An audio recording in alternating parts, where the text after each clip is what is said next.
41. Easter Egg Part 2. The Unlucky Guy's Trait. Total Wipeout. Brothers, the situation is urgent now. Ha ha ha. Did Instructor Ace learn how to barbecue on Earth? That sand sprinkling move is priceless.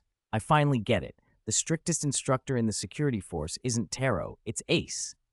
Seriously, Instructor Ace is merciless. He not only tears apart Choju, he's ruthless even with his own people. Too bad the beheading knife is forbidden, otherwise I'd have to learn it. On the Land of Light, a crowd of new generation ultras in the plaza broke into uncontrollable laughter at the sight of Ace sprinkling sand. They teased him relentlessly about being so merciless. Back at the space garrison, even the usually composed Ultra brothers turned their faces away to snicker, especially Taro. He hadn't expected such a ridiculous incident to have occurred among the Ultras during his training days on the Land of Light. It was simply too funny. Father of Ultra patted Ace on the shoulder and sighed. I wonder when you'll ever calm down that fiery temper of yours. Cough. Haven't I gotten much better tempered now? Ace's face flushed slightly. Then he turned to Astra and Leo and bowed deeply to them in apology. I'm sorry, Leo, Astra. I was impulsive and made the wrong judgment without understanding the situation. I almost caused a terrible disaster. Brother Ace, you're exaggerating, Leo said, and Astra echoed the sentiment. They helped him up, one on each side. Given their characters, any lingering resentment had long since faded, but hearing Ace apologize in front of everyone, willing to put his reputation aside and take responsibility, brought them both relief. A man who admits his faults and keeps his passionate heart, this was their brother Ace. Meanwhile, on the video. After Ace finished sprinkling the seasoning, the Ultra brothers looked up and stared ahead. Zaffi shouted urgently, Ultra Star is headed for the solar system. The scene shifted. In the galaxy, Ultra Star was barreling toward the solar system. A blue text appeared over the cosmos, Zaffi's Ultra signature, broadcasting a warning to Seven and Leo on Earth. At the same time, at MAC headquarters on Earth, every instrument in the base began to malfunction. Team members frantically adjusted equipment. Moriboshi Dan glanced at a monitor and froze. Zaffi's Ultra signature was on the screen. He hurriedly pulled Genotori aside from the control room and spoke in a low voice.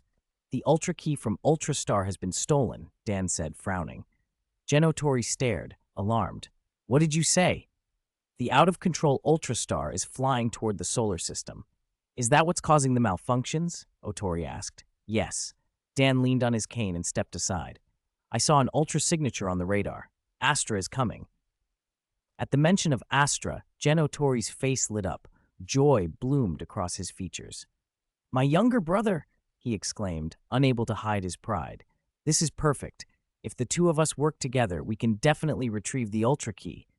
Many viewers couldn't help but laugh at Otori's blissful, naive grin. Brother Leo was so proud and doting. They wondered what expression he'd make when the truth came out. Sure enough, Dan's expression grew serious. I don't know the specifics, but the one who stole the Ultra key is Astra. Otori froze, his mouth opening slightly as disbelief flooded him. After a long moment, he whispered, How is that possible? The video cut. Superimposed text appeared on screen. Brothers, the situation is urgent now. Let's kill traitor Astra. The clip ended. The audience already knew the rough sequence that followed. The Leo brothers and the Ultras fought fiercely until King of Ultra intervened and discovered that Babar had been impersonating Astra all along. Then the brothers reunited and turned the tide. Viewers cheered.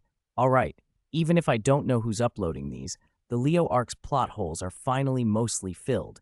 Yay, I can't wait. What's next? The audience watched with glee.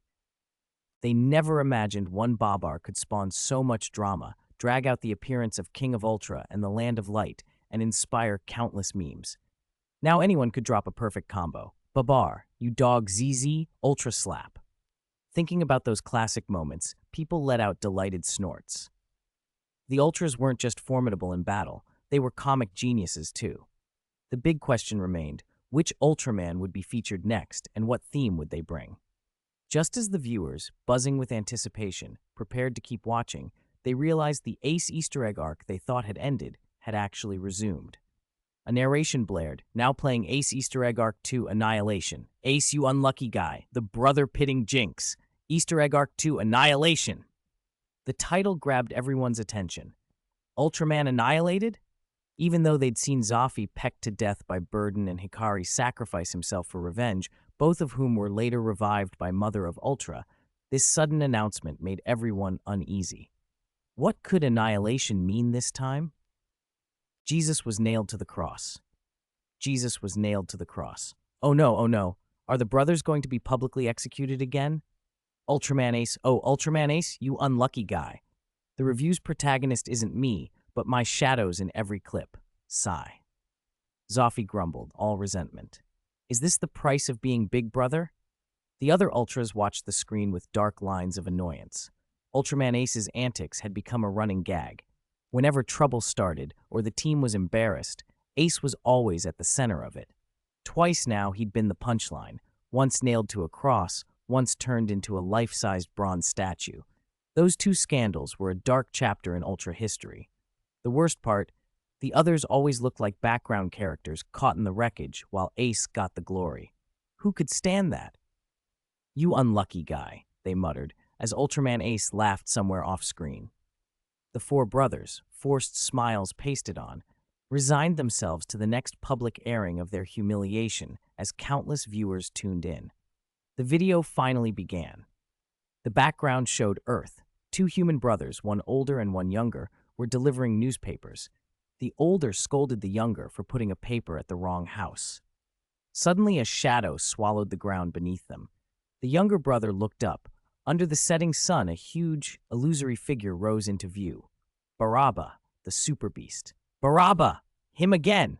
What a regular in these reviews, always popping up in the Ultraman Ace chapter. Like Deja Vu, Baraba Part 2.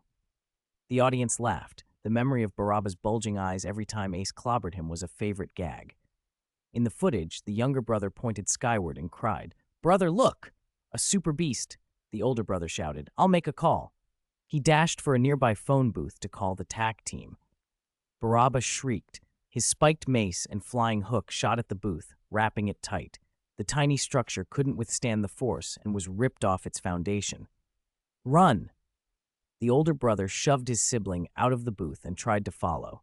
Then, in a single horrific gesture, Baraba flicked his arm and hurled the entire telephone booth, manned and all, high into the air, slamming it down with a crushing boom. The older brother and the booth were pulverized right where the younger could see them, and Baraba vanished. Viewers erupted in outrage, killing people for no reason and right in front of his brother? No wonder Ultraman Ace is so ruthless with the super beasts.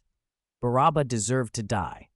The scene shifted to the aftermath. An ambulance and police were on the scene. It was a super beast. It grabbed the booth and threw it, the younger brother insisted, eyes red with grief and teeth clenched. But the officer across from him scoffed, impatient. "Kid, I've heard that exact story 1,000 times." "But I saw it," the boy pleaded. Still, nobody believed that a super beast had killed his brother. They took the boy away, not even asking more, telling even the TAC team on arrival that a child's claim couldn't be trusted.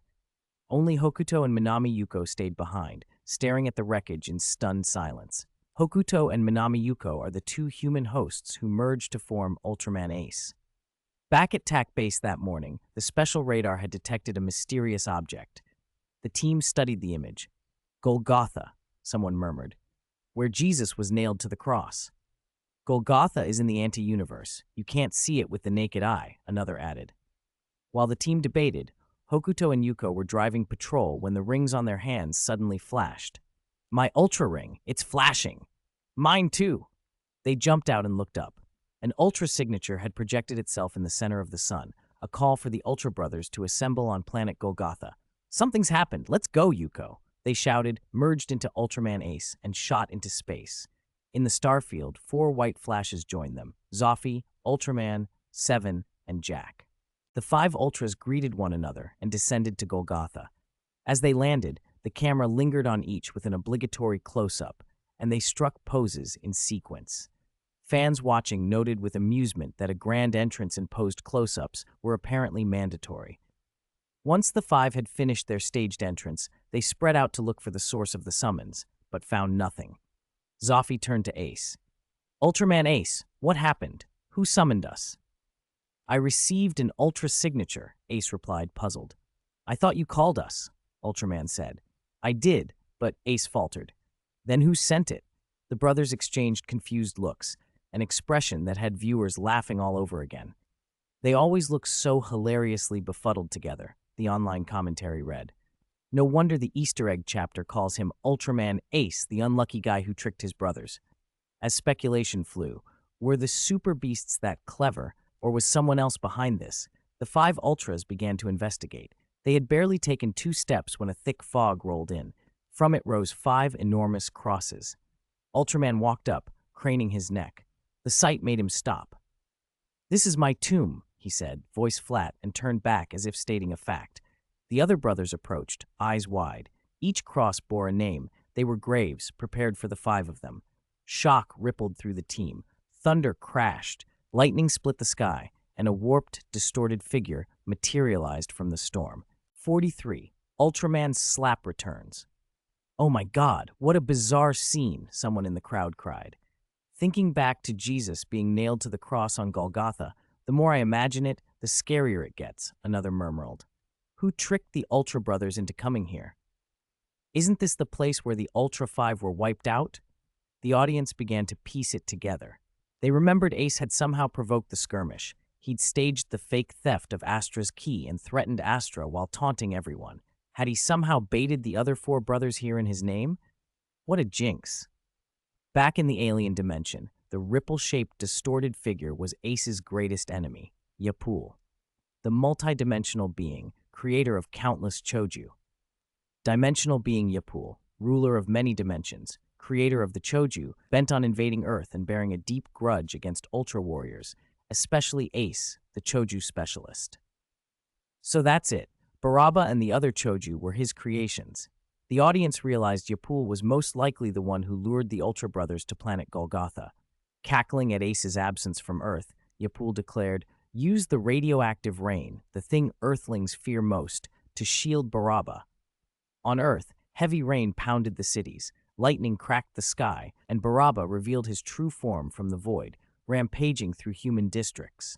A man hiding in his car from the downpour caught sight of the monster, and in an instant Baraba's chains crushed both man and vehicle into scrap.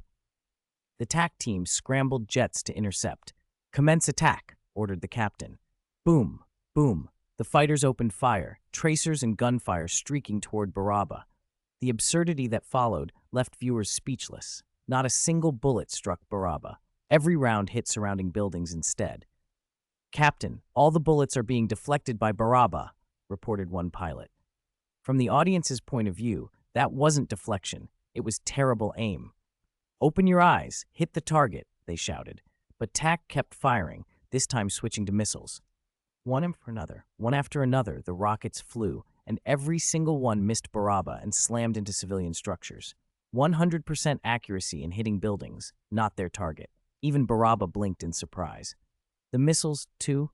Kano ground his teeth. "Damn it!" Spectators from every world lost it.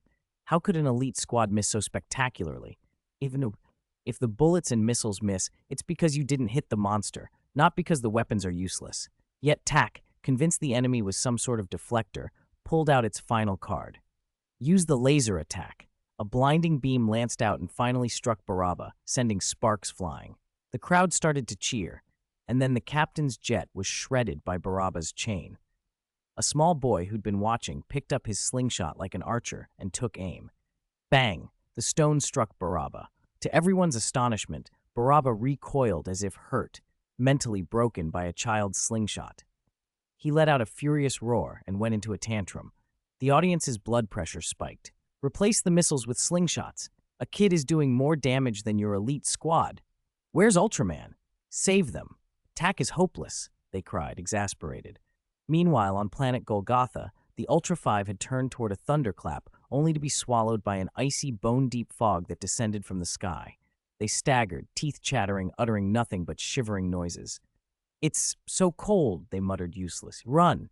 Don't just stand there," the viewers begged. A beam of light pierced Ace's Ultra hole. He stiffened. "Earth is in danger."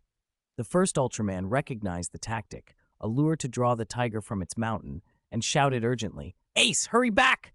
I can't go back!" Ace replied, shrinking in on himself, shivering. My light and heat are gone. I've run out of energy to return. The first Ultraman reduced his size and moved closer. Ace, we'll give you our remaining energy. No, Ace protested, pointing at Seven and Zophy, who looked comically drunk and awkwardly dancing nearby. You'd all freeze to death here. The audience burst into laughter. Oh man, Seven and Captain Flamehead are hilarious, someone snickered. Zophy always ends up either being the butt of the joke or a comic relief whenever he guest stars. It was meant to be a brotherly, moving moment, but their bedraggled appearance made it absurd. Back on screen, the first Ultraman's patience snapped. Ace, he said, voice sharp, your mission is to save Earth. Go now. No, I absolutely won't, Ace glared. You! Slap! The first Ultraman instantly delivered a crisp Ultra slap that tilted Ace's head to the side. The sound rang across countless worlds. The audience, stunned for a beat, then erupted. It's back! The Ultra slap! Haha, this is clearly an Ultraman tradition. Someone cheered. Ace got slapped again, like when Chief Instructor Taro did it.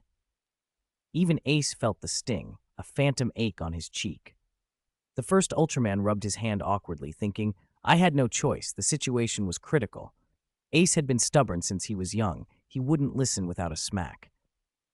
Zophy sighed as if resigned to his perennial role.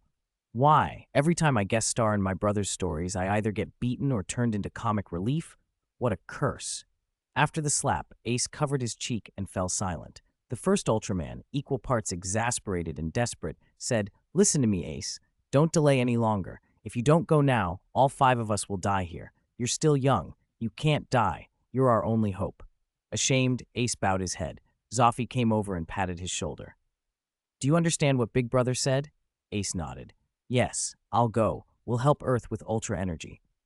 Zophy, the first Ultraman, Seven, and Jack gathered around Ace, placing their hands together. They transferred every last scrap of energy to him. Ace stole one reluctant glance at his brothers and flew toward Earth without looking back. On Golgotha, the remaining brothers, drained dry, watched their color timers flash red. In the freezing wind, frost formed on their shoulders as they slumped, pinned like crucified figures, life ebbing away. Good heavens, they're all wiped out, someone whispered. No wonder Ace is called a jinx who gets his brothers killed. He just sacrificed 4 of them. Guys, it's urgent. Call in the team wipe debuff. I get it now. Ace doesn't just start the fights. He's a team wipe engine. The scene crackled with panic, humor, and heartache, and the viewers were left holding their breath as Ace raced back to Earth. 44. Space Q, the 5-fold light of the universe. Amid the audience's complaints, Ultraman Ace returned to Earth. Hokuto and Minami Yuko transformed again and prepared to finish the Choju Baraba. The battle itself was skipped in the montage. The viewers already knew the ending. Baraba was torn to pieces once more. Then an unexpected scene appeared. This wasn't the part where Ultraman Ace triumphs. On screen, Ace had the upper hand. He'd knocked Baraba's right-hand scythe free and was using it as a weapon. Rain lashed down as he stood over Baraba, the scythe gleaming, his aura terrifying. Baraba panicked, flailing and hopping backward. Just as Ace was about to strike the killing blow, crack! A sudden flash of lightning split the sky. Space itself shivered, and a rift tore open. From the distorted void came Yapul's voice. Stop, Ultraman Ace. Look at this. Ace turned and was stunned. The figures of his 4 brothers were visible in the rift, all 4 nailed to crosses, motionless and barely alive. Cease fire! Yapul's tone dripped with menace. The TAC team on the ground watched the alternate dimension in confusion.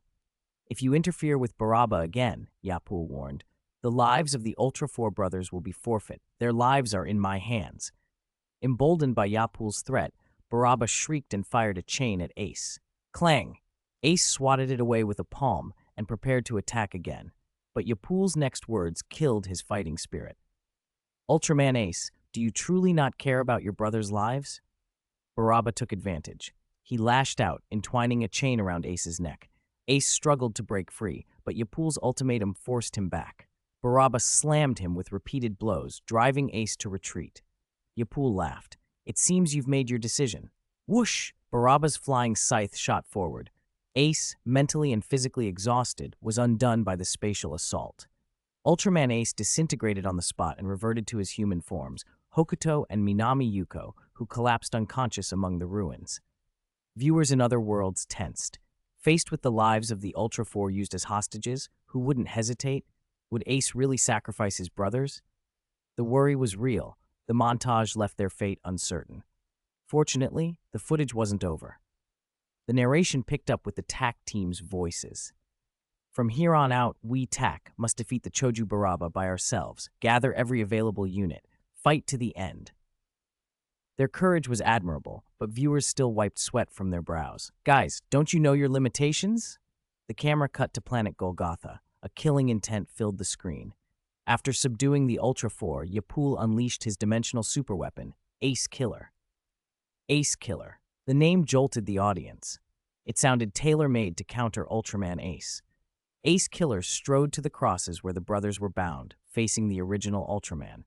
Yapul cackled, absorbed the original's specium beam. A beam of energy leapt from the original Ultraman's color timer and poured into Ace Killer. With the original's light stolen, his head lolled. One by one, the finishing moves of the remaining three brothers were siphoned away. Even Jack's Ultra Bracelet was hijacked. The audience watched with accelerating heartbeats. Ace Killer was absorbing their signature powers. With this energy, Yapul boomed, I bestow upon you the powers and finishing moves of the Ultra Four. What will become of Ultraman Ace when you fight him?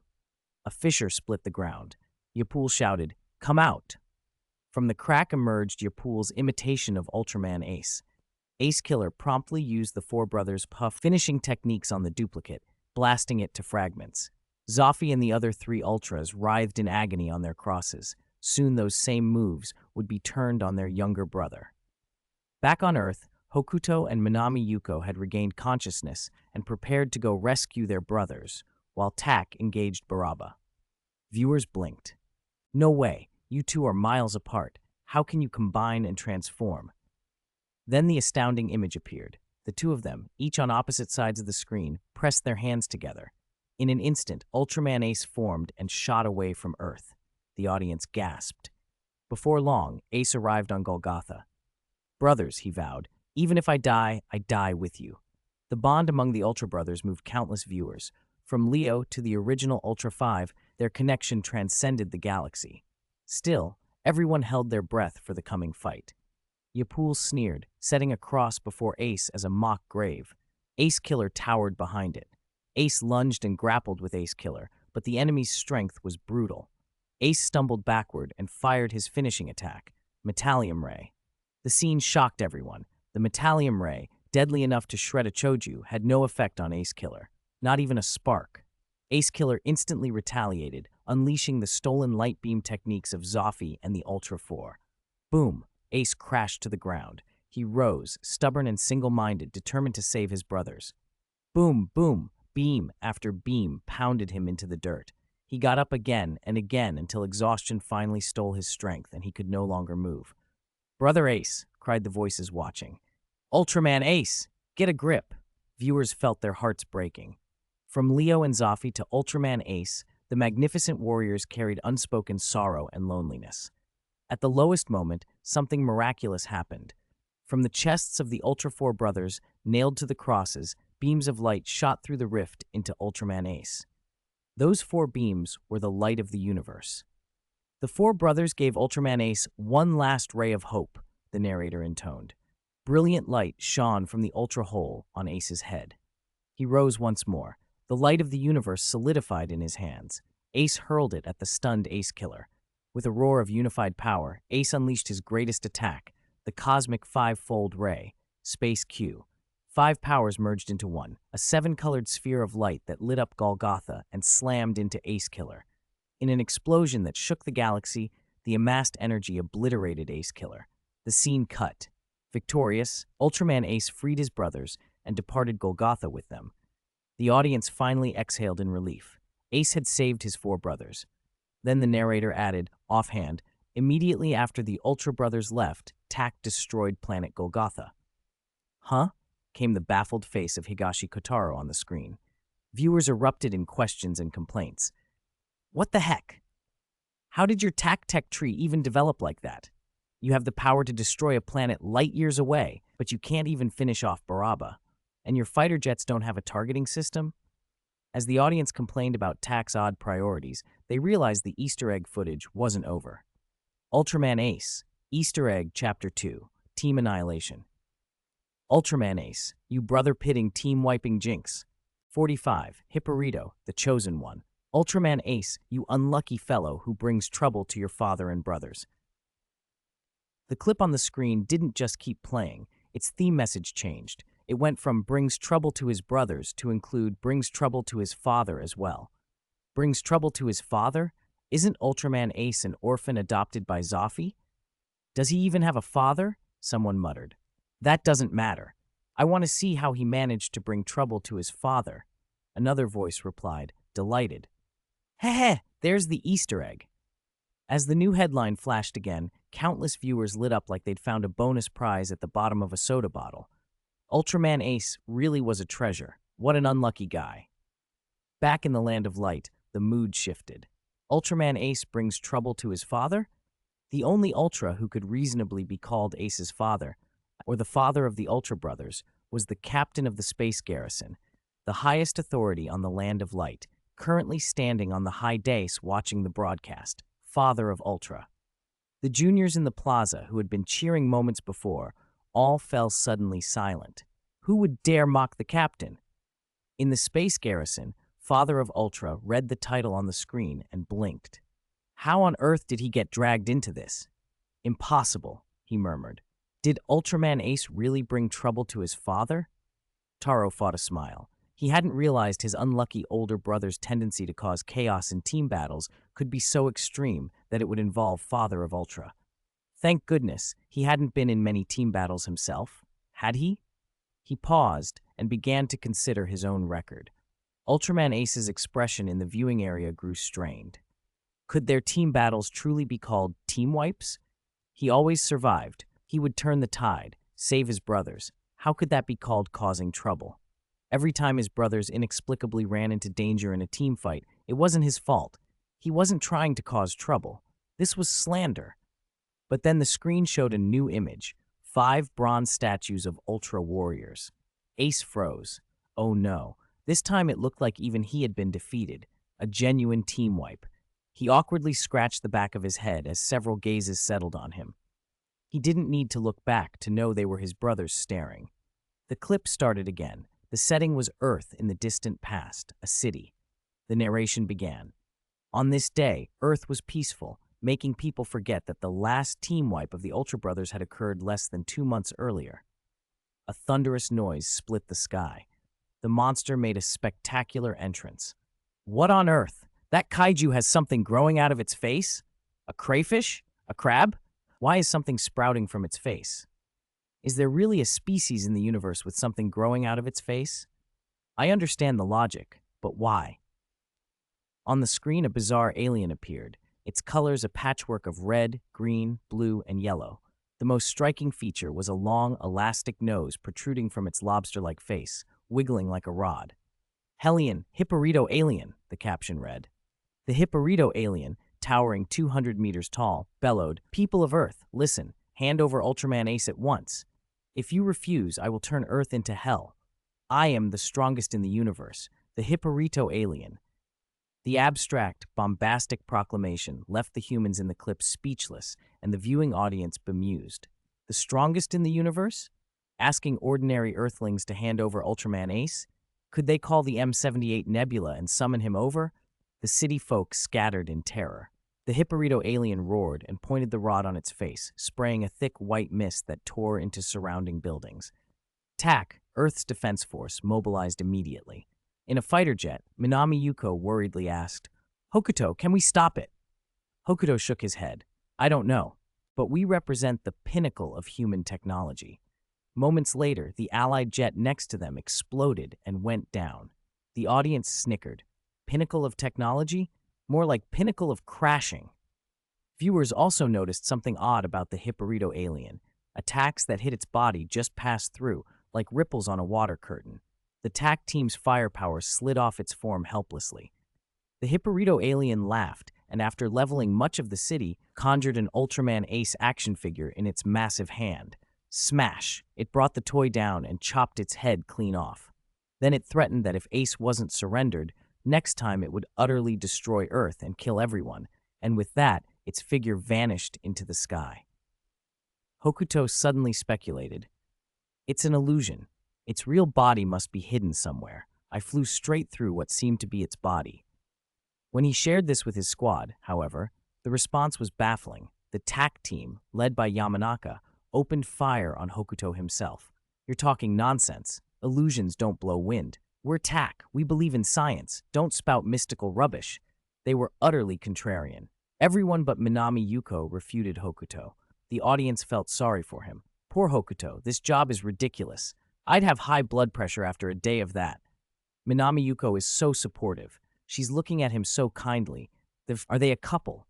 Even the new generation ultras in the Land of Light felt indignant on Hokuto's behalf. To the TAC team, "Which of the monsters you fought obeyed your science?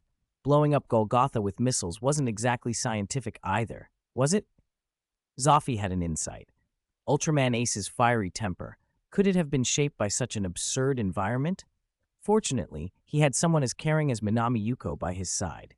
The Ultra brothers exchanged looks and silently agreed, but then they grew puzzled again. If Minami Yuko was so good to him, why hadn't Ace brought her back to the Land of Light? They all glanced at the unlucky guy. Ultraman Ace stood off to one side, watching the screen with a single image reflected in his eyes. Minami Yuko. Unsuccessful Writer's Diary. Starting with this chapter, I'll serialize my unsuccessful writer's diary. To motivate myself and remind myself I'm not there yet, I'll occasionally add this diary at the end of chapters, my own self-encouragement soup. Today's entry. As an unsuccessful writer who knows his place, I'm not greedy. I don't need paid rewards. A single free flower will do. Amid all the complaints, the scene shifted. The Hipporito alien had reappeared in the city, towering 200 meters and laying waste to everything. The TAC team unleashed their pre-planned cell-destroying bombs, but as the spectators had predicted, the bombs did nothing. For a moment, everyone felt sorry for Ace. Maybe half of his nickname, Jinx, came from his divine teammates. Hokuto, who had been piloting a jet, was thinking the same thing as the plane nosed over. He and Minami Yuko exchanged a look, then merged into Ace and flew toward the mountains. Ace found the Hipporito alien in the wilderness, sealed inside a large glass dome and clutching its hands together, sending signals to keep the city illusion going.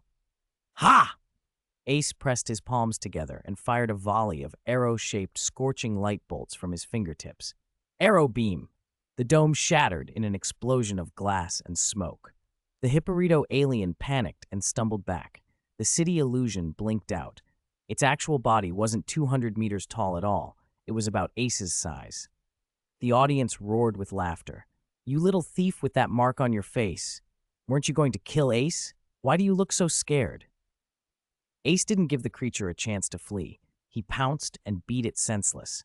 In a few rapid exchanges, he flattened the large emblem on the Hipporito alien's face. The thing was a paper tiger, helpless, defenseless. Everyone on screen was sure it was a sure thing. Some viewers even imagined scenes unfit for children, ripping off its mark, dismemberment, the lot. How could such a weak choju wipe out the Ultra brothers? Ace was soloing it. Was the video a fake? Were they being mocked? The audience's suspicion grew. Then something strange happened. Ace's battle theme abruptly cut off. He raised his hand and fired more arrow beams, intending to finish the job, and the Hipporito alien vanished in a whoosh. Two halves of a giant glass capsule shot in from left and right, moving lightning fast and snapping shut around Ace. It was a Hipporito capsule, instant movement. The Hipporito alien reappeared from nowhere, gloating. "Too bad, Ace. You won't get to see your end, but I'll enjoy watching you die." Its head tentacles flashed white. Lightning and thunder erupted inside the glass dome. A foul, damp mist appeared. Ace's energy drained rapidly. His color timer flashed desperately. In the last second before his strength ran out, two beams shot from the ultra hole on his forehead. A cloud of green smoke wrapped him. "Die, Ace! Taste the pain of death." When the smoke cleared, Ace stood frozen as a lifeless bronze statue. He had died in battle. The Hipporito alien laughed maniacally. "He sent out an ultra signature, then his four brothers should die too." The audience, watching the tragic spectacle, laughed cruelly at the same time. Of course, The villain used Ace's signal to lure Zafy and the other Ultra brothers. Pooh-ha-ha! No wonder Ace is called the Team Wipe Engine, some jeered. Brothers, come get wiped out so I can be revived. Shortly after Ace's Ultra signature shot up into the sky, the camera cut to space. 4 familiar figures were flying toward Earth: Zafy, Ultraman, Seven, and Jack, Ace's 4 elder brothers. The viewers chuckled. The Ultra brothers always had a strangely amusing aura when they appeared together. Even standing there, they seemed to invite a smile. On Earth, the 4 arrived to find their younger, unlucky brother turned to bronze. Their faces fell. They gathered around the statue. Seven reached out, touched Ace in disbelief, then accepted the truth and shook his head sadly. As the 4 filled with grief and indignation, the Hipparito alien materialized again and laughed. Zafy and 2 of the others took battle stances, ready to avenge Ace. The Hipparito alien, unhurried, waved and used its power. 2 Hipparito capsules descended and trapped Zafy and Ultraman before they could react. Seven and Jack dodged, but only briefly. Seven, full of rage, charged and savaged the creature. Jack used the opening to try to free their comrades, scanning frantically for a way to use his Ultra bracelet. Another capsule appeared and snapped shut around Jack. Only Seven remained fighting in the open. He landed brutal blows, making the Hipparito alien howl, and for a heartbeat, it looked like he might turn the tide. But the creature still had tricks. Flames shot from its pincers and struck Seven in the waist, sending him reeling. A golden bolt of lightning followed, paralyzing him. Seven, unable to move, was trapped in a descending capsule as his energy bled away. The same green, dense fog spread and enveloped the exhausted Ultras. One by one, they froze into bronze. The camera held on 5 towering bronze statues under the setting sun, tragic and majestic. Viewers were stunned. This team wipe had been too fast. Zafy didn't even wave his hand once, someone sniped. This is too sudden. How can they possibly recover? The scene cut back to the city, where the TAC team was locked in a desperate fight with the Hipparito alien. Captain Rowe used the chaos to head off alone toward the mountains. The Hipparito alien was hiding in the mountains, firing beams to control the illusion in the city, he muttered, then charged. He pulled out a Tangulu gun and fired, shattering the Hipparito alien's glass dome. The TAC jets joined the attack, but they'd underestimated the enemy. Soon they were ringed by fire and in grave danger. Just as the team braced for the end, a green light orb streaked in from the horizon. The sight was so absurd that Kono, watching, thought the world was ending and actually started chanting Namo Amitabha. The Hipparito alien, stunned, foolishly watched the orb fall. With a deafening explosion, the green sphere detonated, and the creature was blasted away. From the light emerged a magnificent figure. Great Horned Ox, no, it's... Voices broke as the viewers realized who had arrived. Father of Ultra! Captain! The Ultramen of the Land of Light cried out in surprise as the figure stepped forward. 47. The father of Ultra suffered a setback, cementing his son's reputation for bad luck. For a while, the Land of Light was in an uproar. Not just the young new generation Ultras, even many members of the Space Garrison hadn't expected the father of Ultra to show up in that compilation video. And most importantly, Captain, the captain's here to save the Ultra brothers. Wait, did the captain get tricked into coming here? Ha! We get to see the captain's embarrassing past. Keep it down. Cover your mouth and laugh. A cluster of young Ultra warriors in the plaza broke into laughter. They hadn't expected Ace's infamous team wipe effect to be so powerful that even the captain fell for it. How strong was the father of Ultra? He'd defeated Judah 5,000 years ago. 3,000 years ago, he faced the Dark Emperor, Alien Emperor, and, wielding a watermelon knife of all things, struck the Emperor 3 centimeters above the appendix and turned him into light on the spot. If you were to pick the strongest Ultras in the Land of Light, he'd be at the top. His deeds and strength were legendary across the universe, and yet Ace managed to trick him. The label, Unlucky Guy, seemed officially sealed. Some of the new generation weren't so sure. With the father of Ultra's strength, how could he be brought down by Ace? Maybe the video's title was ironic. They kept watching to find out. In the security force, the father of Ultra heard the young ones in the plaza, but didn't look embarrassed. He just sighed. Let them laugh, he said. Let them be happy. It's only old stories. Mother of Ultra saw him like that and knew he was still a bit self-conscious, though she didn't say anything. She tried hard not to smile. Only Zoffy looked a little numb. Why did he almost always end up losing when he guest starred in his brother's big moments? The past 2 times, he at least did something. This time, he barely lifted a hand, just showed up and turned to stone. Was that even polite? Zoffy glanced at the dazed Ace and mentally sighed. I really did pick an unlucky guy, he thought. The Land of Light buzzed with chatter. Audiences in other universes weren't idle either. They'd all heard the narration. Father of Ultra, captain of the space garrison, supreme leader of the Land of Light, a father figure to all Ultra warriors, with outstanding achievements and formidable strength, unparalleled here.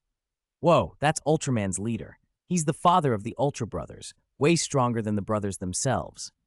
Hold on, can someone that powerful really be tricked by Ace? Across the many worlds where different Ultra warriors lived, Tiga, Cosmos, Triga, and the rest, they felt respect and trust seeing the father of Ultra appear. But not everyone was sympathetic. Hey! Ken, you actually showed up in the video too. Ha! Belial in the Little Goldman universe laughed wildly. For the past few days, he'd felt like it was New Year's. Countless embarrassing clips of Ultras and seeing Zoffy get beaten delighted him more than his own victories. Now his old comrade turned enemy appeared, and the exhilaration was indescribable. Ace had even tricked Ken. Next time I beat you, Belial vowed inwardly, I'll hold back 3/10 of my strength. He laughed as he stared at the screen, eager to see how Ken had been fooled. Under the expectant gaze of countless viewers, the video continued. The father of Ultra stood tall. Hooah! He bellowed, raising a prop in his right hand, the Ultra dumbbell. A blinding white flash erupted. The Hipparito alien, who had only just gotten up, shrieked and collapsed again. The father brought his hands together, and a mist streamed from his fingertips. Whoosh! The ring of fire surrounding the TAC members was instantly snuffed out. Then, Father of Ultra aimed the mist at Ace. Under that shower of light, Ace gradually fell back to his original state. But his energy was drained. Although he shed his bronze form, his color timer and ultra holes still glowed weakly. The Hipparito alien staggered to its feet again. The father leapt forward and completely overwhelmed it. His combat prowess was crushing. Crescent light bullets from his attacks had the alien wailing repeatedly. Boom! He kicked it back, then flashed the ultra dumbbell down so hard the alien saw stars. It had already been battered 3 times that day. Still, as an ambitious villain, it couldn't stay down. Whoa! Complete crushing, viewers exclaimed. He can't lose. If he loses, I'll eat my computer screen right here. Yeah, how could he lose with a dragon riding his face? The audience assumed the disparity was too great to be overturned, unless the father was throwing the match. The team wipe engine doesn't play by the rules. On the screen, the Hipparito alien, badly beaten, gave a flash of light from its head antenna. The father of Ultra was affected by a control skill. His vision blurred. Boom! The alien fired several light bullets that struck in front of him. Sparks flew, and thick smoke billowed. The father's legs went weak, and he fell. The alien seized the moment and pummeled him. Ding dong, ding dong. The father of Ultra's color timer on his chest began to flash red. The narration filled in the blanks. The father of Ultra rushed in from M87 to rescue his 5 sons and was exhausted, depleted of energy after the long journey. So that's it. Some viewers nodded, but the explanation didn't satisfy everyone. Then the father of Ultra did something that surprised everyone. With great effort, he dug the color timer out of his chest and flung it toward Ace. The color timer transformed into pure energy in midair and flowed into Ace's body. Immediately, the light in the father's eyes faded. Holy crap, he ripped out his color timer? That's savage. That's even worse than what the Ultra Brothers do. Ace, you unlucky guy, you even managed to trick the father of Ultra? Viewers laughed and cried at once. They'd expected an ambush, a tragic defeat, or a dramatic death. Not this sacrifice. The father hadn't exactly been ambushed to death. He'd given his remaining energy to Ace and then collapsed from exhaustion. In their eyes, Ace had indirectly tricked his father into giving his life force. No wonder the phrase "tricking one's father" was on the video. The scene shifted. Revived, Ace flipped in with style, pinned down the Hipparito alien, and dismantled it with technique and beams. With Tak's help, a metallium ray finished it off, blowing it to pieces. The audience, watching Ace win so easily after being restored, was speechless and trying hard not to laugh. If only he'd been less careless with that capsule ambush, he could have soloed the thing without needing to trick his brothers and father. Of course, that would have been too sensible for Ace, the unlucky guy. Just when viewers thought the video would end, something unexpected happened.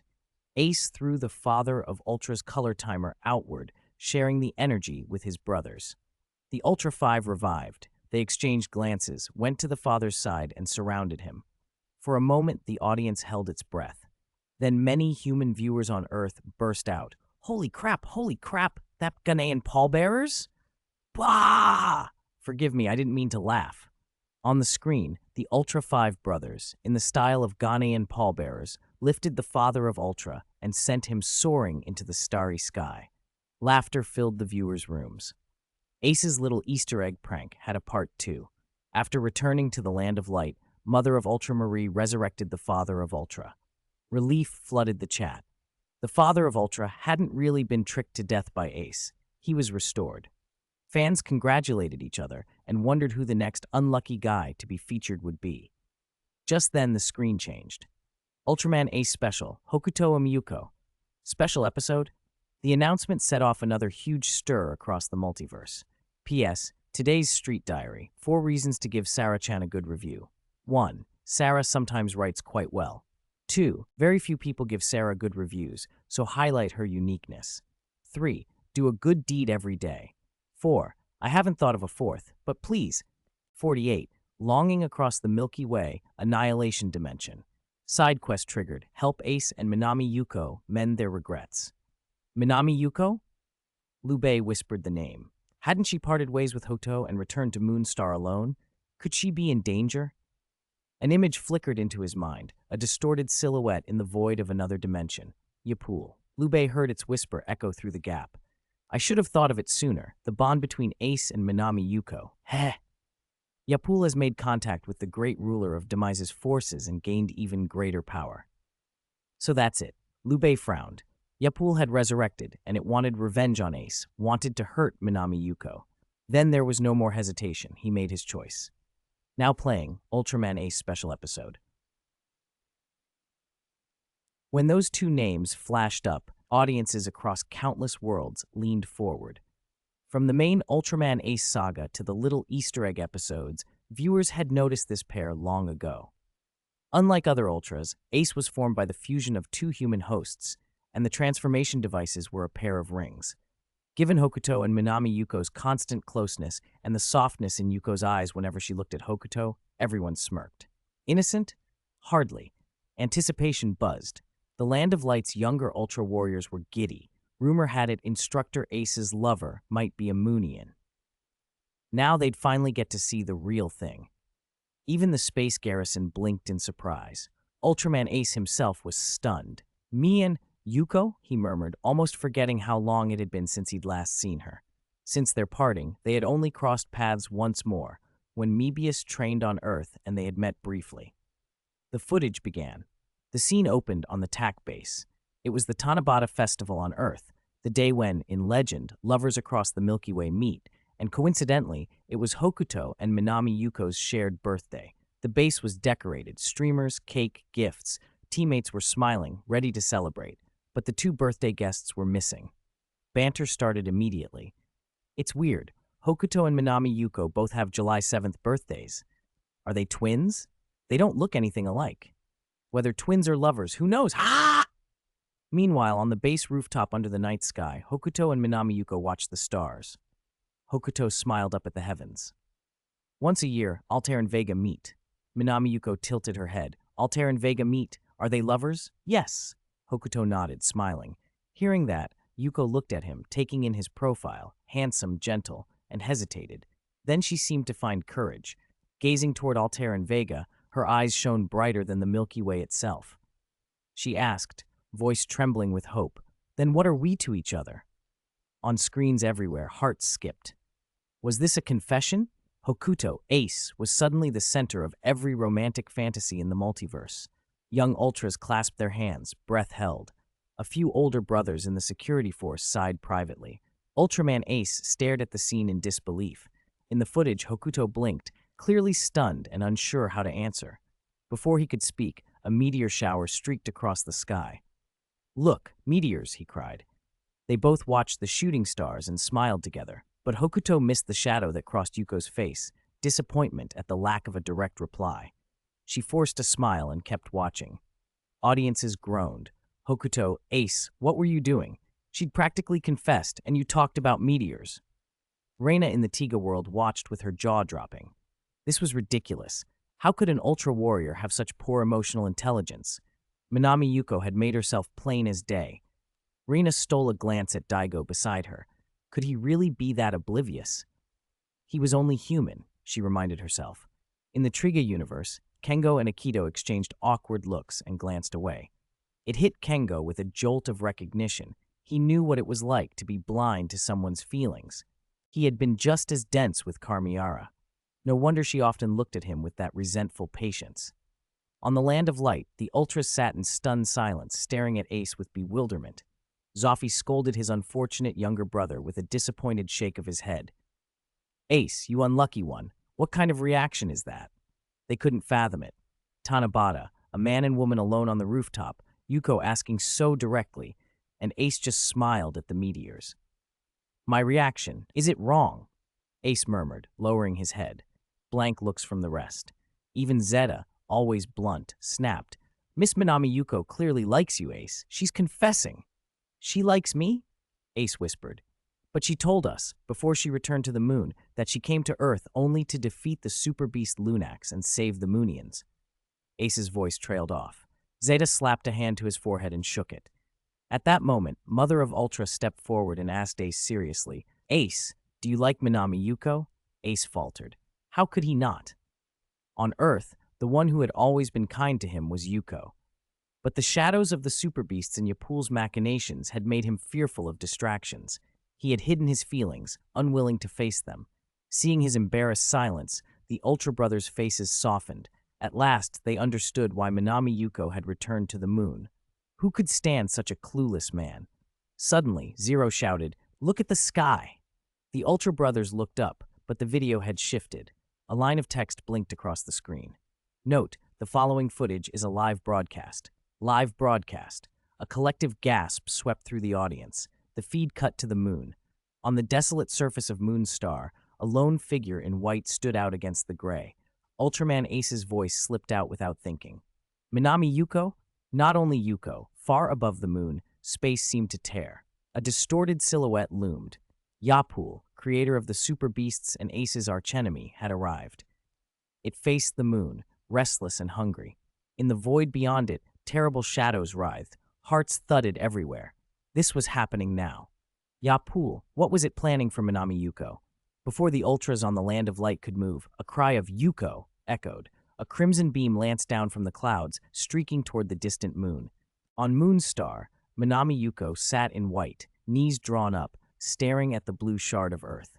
Above the plain, a large screen replayed an Ultra compilation, scenes of Ace fighting, of her and Hoshi together.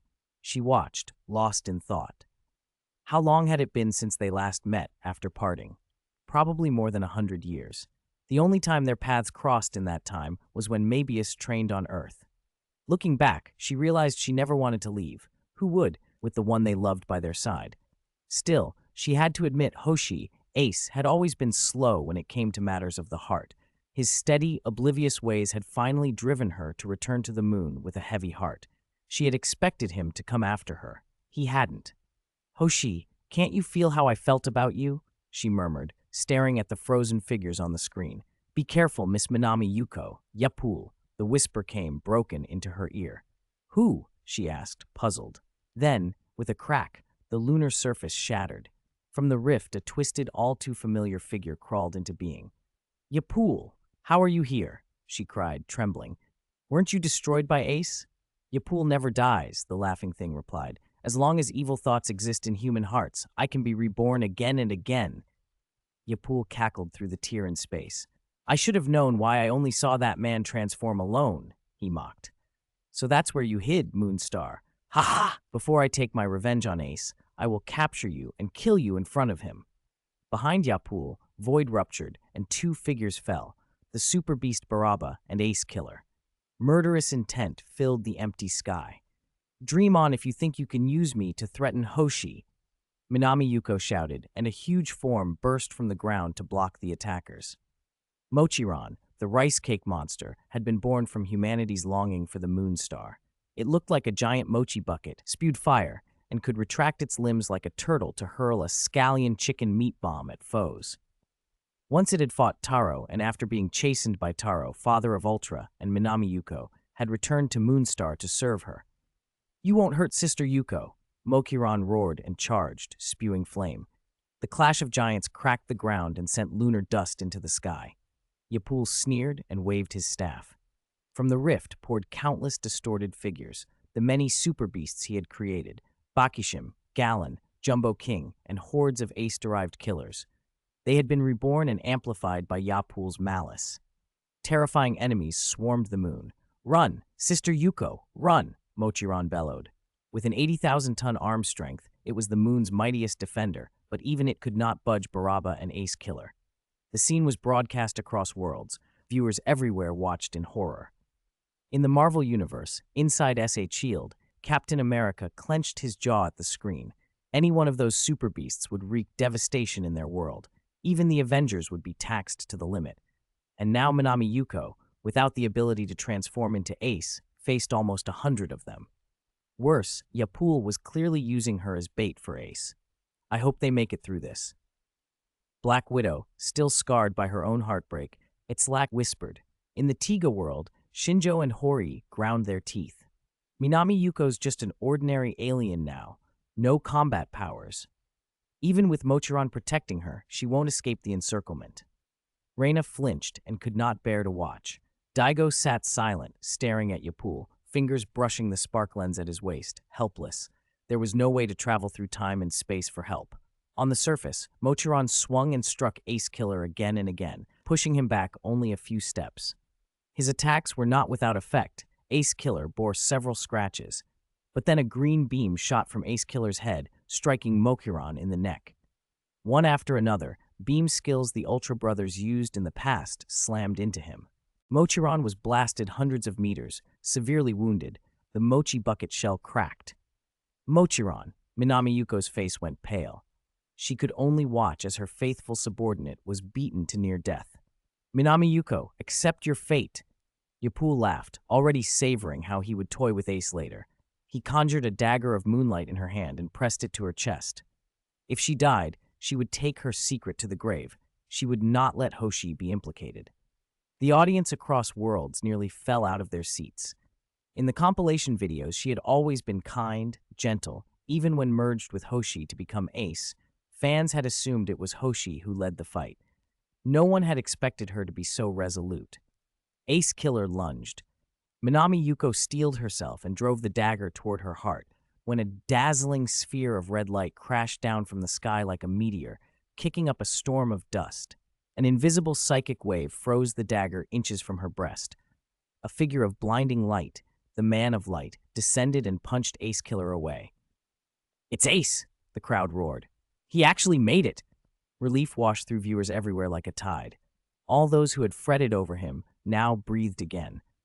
Ace let out a roar and thrust his hands together. A brilliant white shimmer gathered between his palms. A massive crescent blade of light rode the moonlit air and sliced through space with a shining arc, vertical guillotine. Ace Killer raised his claws in a desperate defense, but the crescent blade cleaved them off and ripped through his body. In an instant, his form was bisected, a shriek of disbelief filling the void. The vertical guillotine continued, cleaving aside two super beasts like tofu, leaving a long, visible crack across the lunar surface. Even Yapul had no time to react. The gathered monsters faltered. Ace stepped in front of Minami Yuko and shielded her with his own body. He had thought of so many things on his way here, words he wanted to say, but when he stood before her, his mind went blank and he spoke quietly, simply. "Yuko, I came to save you." It was the same soft promise he had made countless times on Earth. "Yuko, I'll take you to see the stars." Minami Yuko's pupils trembled. Tears slipped from her eyes. Hoshi, she whispered. Across the multiverse, viewers remembered the opening line of the compilation. If you wish for it, you will receive a strong response. Ace, who had traveled across the galaxy, stood alone against odds 10 times his number, unflinching. He pointed toward the rift, eyes hot with fury. Yapul, you bastard, he snarled. Ultraman Ace almost forgot what it felt like to be this furious. Ever since he returned to the Land of Light, he'd been working hard to temper his temper. But today that bastard Yapul had finally broken him. Ultraman Ace, die! Yapul's eyes went red as it bellowed orders. Choju, tear him apart! Ultraman Ace, eliminate! Wave after wave of Choju and Ace killers surged forward. Leading them was Baraba. Good, you showed up. I'll start with you, he snarled. Anger consumed Ace. He clenched his right hand, and a serrated, gleaming disc of light appeared in an instant. Ultra Cutter, Disc Blade. Rather than fling it like the old Ultraman used to with the Ultra Bracelet, Ace leapt high and came down from above, driving the blade into Baraba's neck. The sickening sound of flesh being sheared filled the air. Baraba's life drained away in a cascade of electric sparks. Boom, one strike, instant kill. His head and shoulders were severed. Once again, Ultraman Ace dismembered an enemy. The younger Ultra Warriors watching from the Land of Light were stunned. The Ultra Bracelet, used like a hand weapon? Who holds it and chops off a monster's neck? That move has Ace's signature, as brutal as ever. He's gone too far. Instructor Ace is merciless when he's mad. I learned something new. I'll try it next time I meet a monster. They had never expected the Ultra Bracelet to be used like that. It fit Ace's fierce streak perfectly, but the battle that would upend their assumptions was only beginning.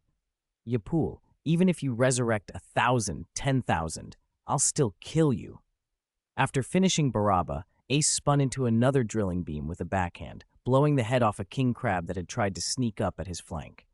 Ultraman Ace, eliminate! Another Ace killer barked as it charged, claws flashing. Ace faced it coldly. His left hand flared into burning, high-temperature flames that formed a crimson saw wheel. His right hand summoned a razor-sharp long blade. Flash hand, guillotine type, Ultraman Ace blade. Their blades met with a clang. What followed surprised everyone. Ace's flash hand and blade shattered the Ace killer's steel claws as if they were glass. For a moment, the robot seemed to reconsider its entire existence. Then, by Yapul's command, it mimicked Ace, transforming its arm into a long blade of its own. Ace laughed through his anger. Sword contest? You might as well bring Hikari. He rushed forward, blade whistling. Tens of thousands of years of experience hadn't been wasted. Ace was immeasurably stronger than during his early Earth training. Against an Ace killer that once bested him, he now held the advantage. He kept his head despite the rage. He knew numbers could overwhelm him if he lost focus. After measured exchanges, he found an opening and disarmed the Ace killer with a single stroke. Opportunity. The long blade cut through the robot's 4 limbs in a blink. The crippled Ace killer collapsed, still repeating malfunctioning orders. Ultraman Ace, eliminate. Before the words finished, Ace kicked and shattered its head. Kill him! Kill Ultraman Ace! Yapul screamed, furious that its creations were falling apart. Ace turned into a whirlwind of blades and beams, impaling and killing Otorune with a thrown-long blade, then charging into the onrush. He embodied the title, King of Showa-era Combat. Impact laser, vertical guillotine, ring guillotine, cutter beam, flash hand. Technique after technique struck like a storm. The multicolored torrents of light cracked the Moonstar's surface inch by inch, leaving ruin behind. The Choju, once revived and sent forward, were utterly annihilated, torn asunder, beheaded, reduced to blood and shattered limbs. From above, it looked like a gigantic, blood-red flower had bloomed on the Moonstar, terrifying and grotesquely beautiful. Mochiron lay on the ground, staring at Ace's slaughter with a blank expression. He called Ace the unfaithful man in private, never to Yuko, but now he sank back, unable to help. Forget causing trouble, he thought, and lazily propped himself up, picked up a dumpling, and munched while watching the massacre. When the dust settled, Ace was badly wounded and barely able to stand. His color timer flashed red. His body was close to its limit. Thanks to larger energy reserves than most Ultra Brothers, he had kept going a little longer, but he was exhausted. Still, he had a perfect record. Every Choju on the field had been annihilated, shredded, and cut to pieces. "Next, it's your turn," he said, stepping on Choju Bone and pointing into the void at Yapul. His eyes burned with fury. The scene thrilled viewers across many worlds. "This swordsmanship, incredible," Mei murmured, gripping her sword. "What violent fighting! It even gives Gaia a certain feeling," Fujimiya said. "He's an ultra-warrior from the land of light. I still have so much to learn," Daigo sighed. Dozens of Choju killed, Kengo Manaka thought, redoubling his resolve. Deep beneath the sea, Carmiara watched with frustrated envy. Minami Yuko, staring at Ace's broad, wounded back, felt both moved and pained. Ace's body had been pushed to the brink, yet he never bent. He faced Yapul proudly. Yapul, for its part, was shocked. How had this one grown so strong? Had Ultraman power become that outlandish? That shock curdled into rage. It waved its staff and a rift behind it widened. "Ultraman Ace, you think this is over? I've gained power from forces in other universes." Ace watched, ready. The rift expanded until its contents were revealed. A swarm of Ace killers and Choju packed so densely it was like a tide. At a glance, there were over 1,000. Across the multiverse, people stared in disbelief. Then Yapul's staff flashed red. The Choju Ace had just slain began to reform, rising from their torn bodies. "Ultraman Ace, you can kill 10, 20, but can you kill 1,000? Yapul crowed. It had learned during its long revivals that brute force could overwhelm. If one Choju has a limit, send 1,000. The Choju fell upon the moon star like a black rain, blotting out sky and sun, shaking the world itself. "Yuko, please, don't fight anymore. Let's go. Please don't fight." Minami Yuko flew up to Ace's shoulder, gripping him. If he kept pushing himself, he would die. Ace shook his head. "It's all right, Yuko. This is your homeland. I won't let any Choju trample it." He smiled, worn but determined. "And I know people in other worlds are watching. I want to clear my name." He lifted his blade high and shouted into the void, voice ringing across the rift. "I, Ultraman Ace, am not a team wipe initiator." Then he turned to the cosmos. "You agree, don't you, brothers?" For a moment, viewers wondered if the other brothers would answer. Then voices came across the screen. "You jinx! You finally called us. Have you had your fun showing off to Yuko? This time, we'll be able to take our younger siblings to see the land of light. Hikari's teleport tech is fast, even with this many." One by one, familiar figures descended and took positions beside Ace, Ultraman, Seven, Jack, Taro, the Leo brothers, Mebius, Hikari, even Idis and Princess Yulian. Astra landed with a grin. "Brothers, the situation's urgent. Let's kill that bastard Yapul." All the Ultra brothers had come, and someone Ace had not expected arrived too. "Brother Ace, I'm here to save you." Zeta stood before him, eyes blazing at Yapul. "Zeta?" Ace blinked, surprised. Who had brought the kid? This simpleton still couldn't beat Grigio in some timelines. Mebius hurriedly pulled Zeta behind him. "Brother Ace, I'm sorry. Zeta would pester Hikari and me until we brought him."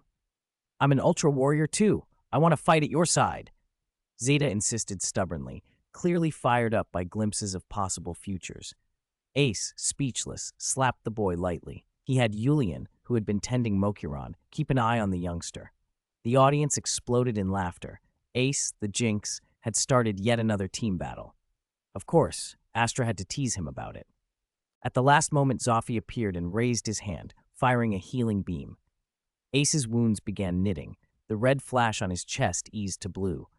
Ace used ultra-telekinesis to lift Minami Yuko and set her gently near Princess Yulian.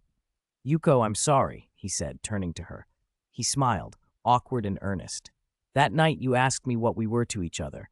I had an answer in my heart, but I was a fool and didn't have the courage to say it. Now I will answer." He steadied himself and shouted, loud enough for countless worlds to hear, "We are lovers. Yuko, we are lovers." 1,000 voices roared.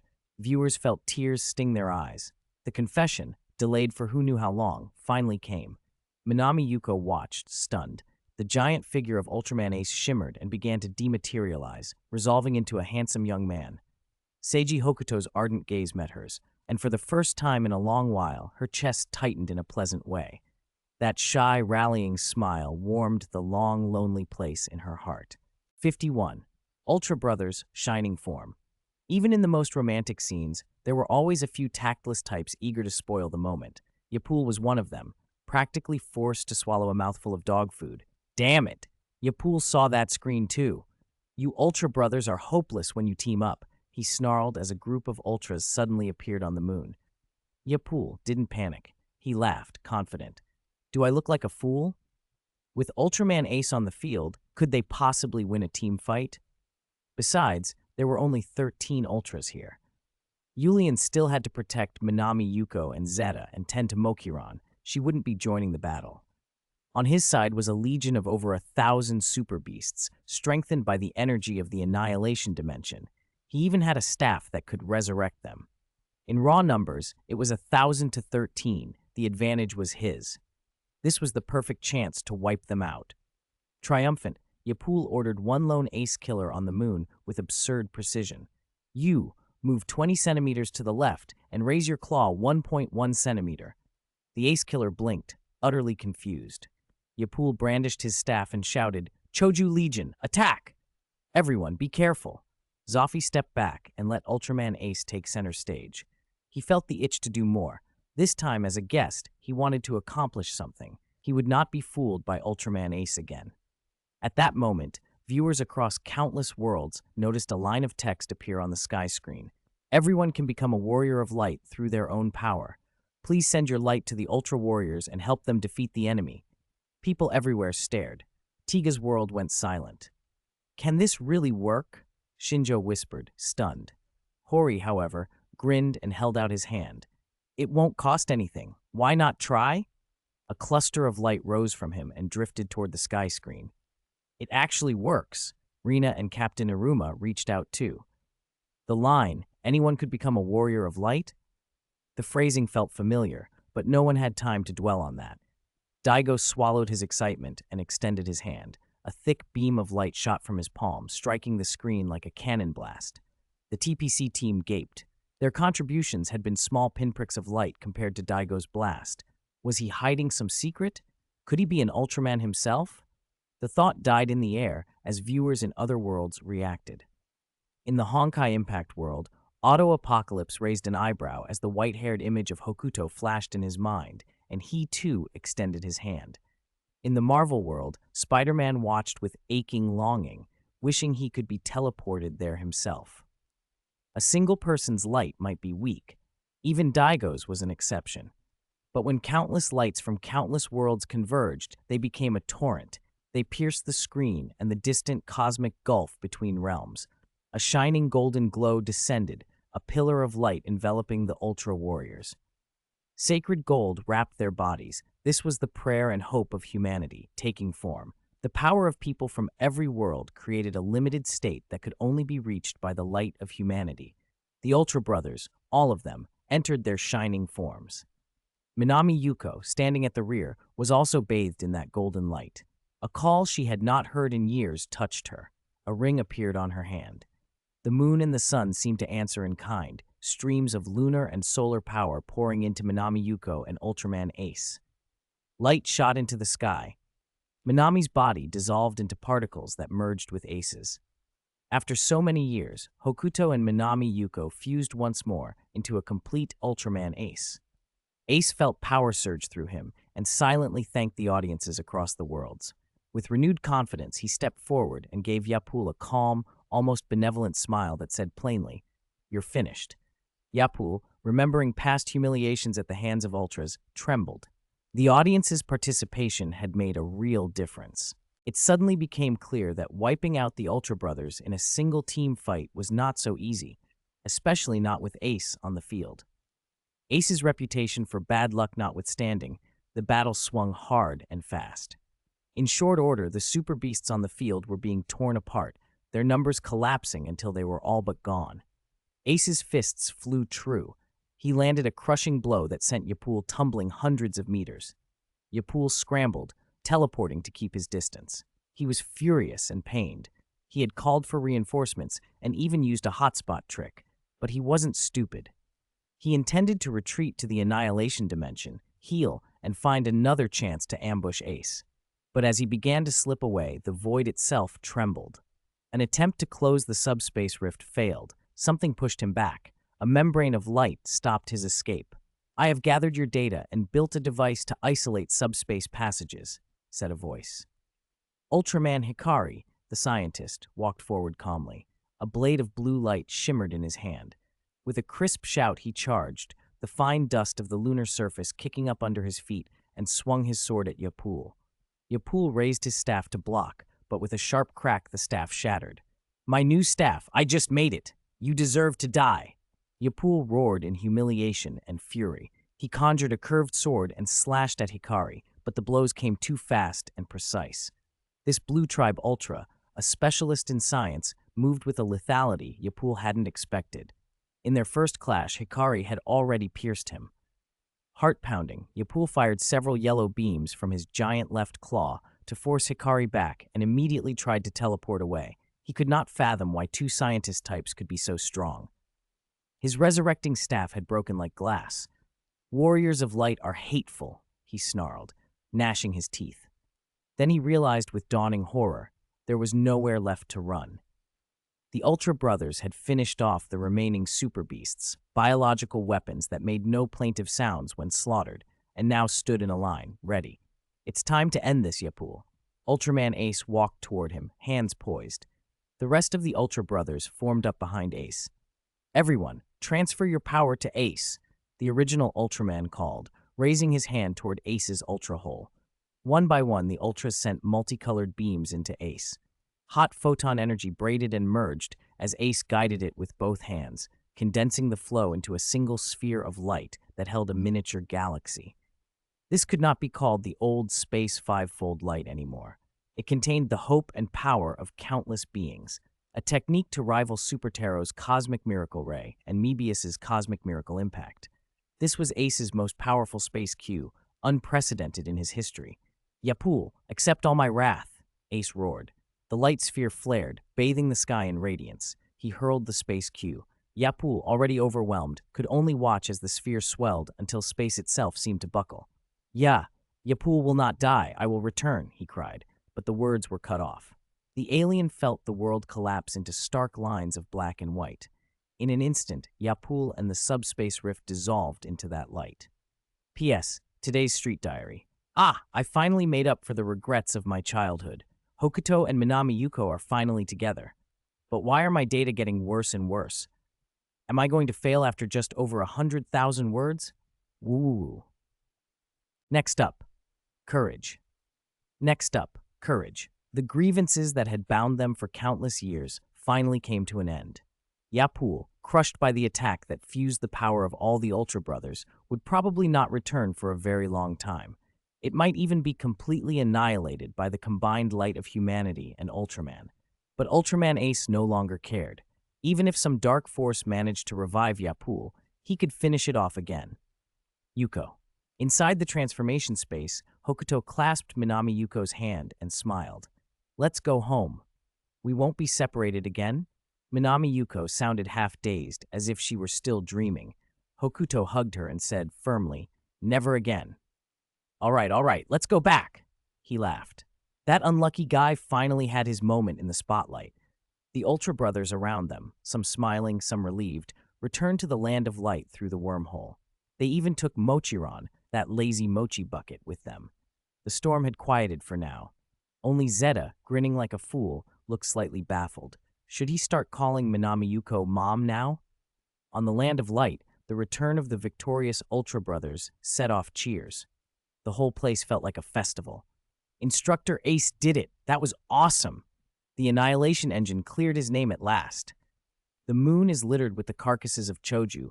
The Sawman of Light lived up to his reputation. I'm crying my eyes out. For the young Ultras watching, it felt like witnessing history. Father of Ultra and Mother of Ultra looked on with relief and joy, especially Father of Ultra. Ace's spectacular performance had won everyone over. His reputation as the Annihilation Engine had been overturned. No one was bringing up his past defeats. Zafi felt the same relief as he watched his brother and sister-in-law embrace. He let out a satisfied sigh. "You unlucky guy, you finally made something of yourself. Now everyone ships you and Minami Yuko, and no one's dredging up my awkward history anymore. That's great. Whether things would turn out exactly as Lord Saffron expected, no one knew." The live broadcast ended the moment Hokuto and Minami Yuko embraced. The screen froze on the romantic tableau, and viewers across worlds collectively feasted on the couple's public display of affection. Tiga universe. Finally! Yapul didn't expect that. When I saw him fighting with Hikari, I even imagined Hikari saying, "I'm just a scientist. Don't expect me to be good with a sword." Shinjo and Hori burst into laughter, then realized they'd hugged each other and, after a shared gasp, quickly pushed each other apart. Reina was chatting with the two of them, glancing at Daigo now and then. Unfortunately for her, Daigo didn't notice. He was lost in thought. When the Ultra Brothers had all transformed into the Shining form, Daigo had suddenly felt a strong premonition. He was sure, for some reason, that he too would one day be able to transform into that form. Captain Iruma watched him quietly. This young man kept staring at the screen like he was in a trance, and after the light earlier, she entertained the idea that he might be a hidden Ultraman. More boldly, she wondered if Daigo might be Tiga, but she shook her head. With Daigo's terrible piloting record, if he were Tiga, the contrast would be too extreme. Other universes reacted differently. As the saying goes, some rejoiced, some worried. While many viewers happily gorged on romance and compared the mood to a festival, there were always the lovelorn who sulked. For example, a certain dark giant sulking at the bottom of the sea. Trega Universe Carmiera idly traced circles on the sand, thinking about Hokuto and Minami Yuko finally getting together. A sour feeling filled her chest. Why do other people's boyfriends always turn out perfect? And mine, Kengo Manaka, you jerk, how could you dump me for some white-haired woman? She fumed. Dagon came over and offered some advice. Why don't you try talking to him calmly next time, instead of attacking him right away? Carmiera stared at him, silent for a long time, then nodded faintly. What she didn't know was that another dark giant in a different space-time harbored the same resentment toward a man whose name contained Ga. Annihilation Dimension Lube exhaled a long, satisfied sigh. Hokuto and Minami Yuko, finally together, a childhood regret resolved. He'd even benefited a little himself. He looked at the cluster of divine, golden light floating in his palm. It was the leftover light he had collected when he'd summoned viewers from many worlds to lend their light to the Ultra Brothers. Some of that light had passed through the screen and lodged inside him. I guess I'm a middleman making a profit on the side, he joked to himself, just about to think what to do with the light when the system voice spoke inside his head. Collecting light from various worlds, currently materializing an item. Materializing an item? The golden light contracted and coalesced, slowly taking shape. Materialization successful. Lube's pupils narrowed at the short blade that had formed. You can't just hand this out. That was Nexus's transformation device. If the system had given it to him, did that mean great god Noah had chosen him? Was Brother Jun actually me? He repeated Brother Jun's line to himself on a whim. Light is a bond. It binds. No, someone will inherit it and shine again. Not only that, a new line of text blinked onto the system panel. Description. The light within you has grown to a certain extent, allowing you to materialize prizes and send them to viewers who guessed correctly. Interesting. He could create items from light. There was more. You have now obtained enough light and gained the trust of the Land of Light. Any Ultra Warrior who has been reviewed can be summoned by you. They can also travel directly to worlds in need via you. Now he could summon soldiers en masse. Lube's curiosity spiked. He wanted to ask about the system's origin, but the system wasn't responding. No matter, he'd do the reviews anyway. With nothing else to do, he started streaming the next review video. Back to the viewers, still buzzing about the battle. I wish I could watch it again. Why can't I replay it? You're too young. Look at me. I recorded it. I'll watch it at home. Big Shot, DM me. My QQ is 114514. As the chat erupted, the broadcast's narration voice chimed in again. Ultraman Ace special chapter ends here. Fun fact, when Ultraman Ace thinks you have no pain receptors, it's best if you really don't. Next review video will be played soon. Keyword hint, Yuki. Yuki, courage, bravery. At once the spark in countless viewers' hearts flared even brighter. Meow meow meow. Meow meow meow. The next inventory video will be released in 10 minutes as quiz segment. Question, which of the following Ultra Warriors is the subject of this inventory video? Mebius, Ace, Leo, Zoffy, 0. Belial. After the quiz results are announced, 100 lucky viewers will be randomly selected to receive a meticulously crafted Ultraman figure. The sudden quiz segment sent countless worlds into an uproar. A prize quiz and an Ultraman figure instantly set viewers buzzing as they weighed their choices. This time, the rules had changed. Instead of pooling votes across worlds, every viewer would cast their own vote. No more getting dragged down by incompetent teammates. Land of Light. They were still basking in the glow of Ace's triumph over Yapul and his reunion with Minami Yuko, but the new question drew everyone's attention. The inventory theme this time was Courage, Yuki. Immediately, the Ultra Warriors found themselves in a dilemma. How do you pick Courage? From the first inventories on Leo and Taro, they'd thought the segments were meant to highlight the opposite of each hero. But then came Hikari's humility, Zoffi's toughness and fidelity, and Ace's compassion. It was impossible to tell whether each inventory was a praise or a jab. So would Courage be praise or mockery this time? And the candidate list was even trickier than before. 7 famous Ultra Warriors, including Belial. Hiss, this is hard to choose. Feels like an even bigger trap than before. I choose the flame-headed captain. He had the nerve to raise his fist at the king and demand the key. Instructor Ace, he's faced so many battles, he deserves it. Zoffi and Ace have both appeared already. The others aren't exactly cowards. I still think it's sarcastic, like Leo's and Taro's civilization bits. But can a coward even exist in the Land of Light? Excluding those who've already shown up, Zero and Belial are possible. Those two dared to touch the Spark Tower. The chatter went on. Space Garrison. Taiga frowned at the candidate list. Belial was an obvious no. Who else? He glanced over and saw an idly lounging Psy Rabbit, and the answer came to him. Of course, the protagonist had to be his cousin. During the Galaxy Empire era, the Land of Light could not casually send people across time and space. At that time, the combined might of the Land of Light could only spare one person to go to the distant universe where Kaiser Belial reigned, and that person was Zero. Taiga, back then a rookie training on the practice grounds, knew how much courage it took to go alone into an unfamiliar universe and face a terrifying foe like Belial. The whole ordeal could be a handbook for new generation Ultras. It's decided, cousin, he shouted at Zero. Zero turned around. Huh? Nearby, Mebius and Hikari, recently returned, were mulling the question. Hikari answered without hesitation. Mebius, I choose you. Huh? Why? Mebius blinked. No reason. You trusted me before, so I trust you now. Hikari said simply. Mebius didn't have a response. For the earlier humility inventory, anyone who knew Hikari would have picked him. That wasn't a vote of reciprocal trust. And for Courage, with so many senior examples and Zero's flag waving, how could Mebius be the standard bearer? He just relaxed there, arms folded. Tiga whirled. Daigo's eyes went wide when he saw the list. Apart from him, every candidate was from the Land of Light. Even Belial had originated there. Was that a hint?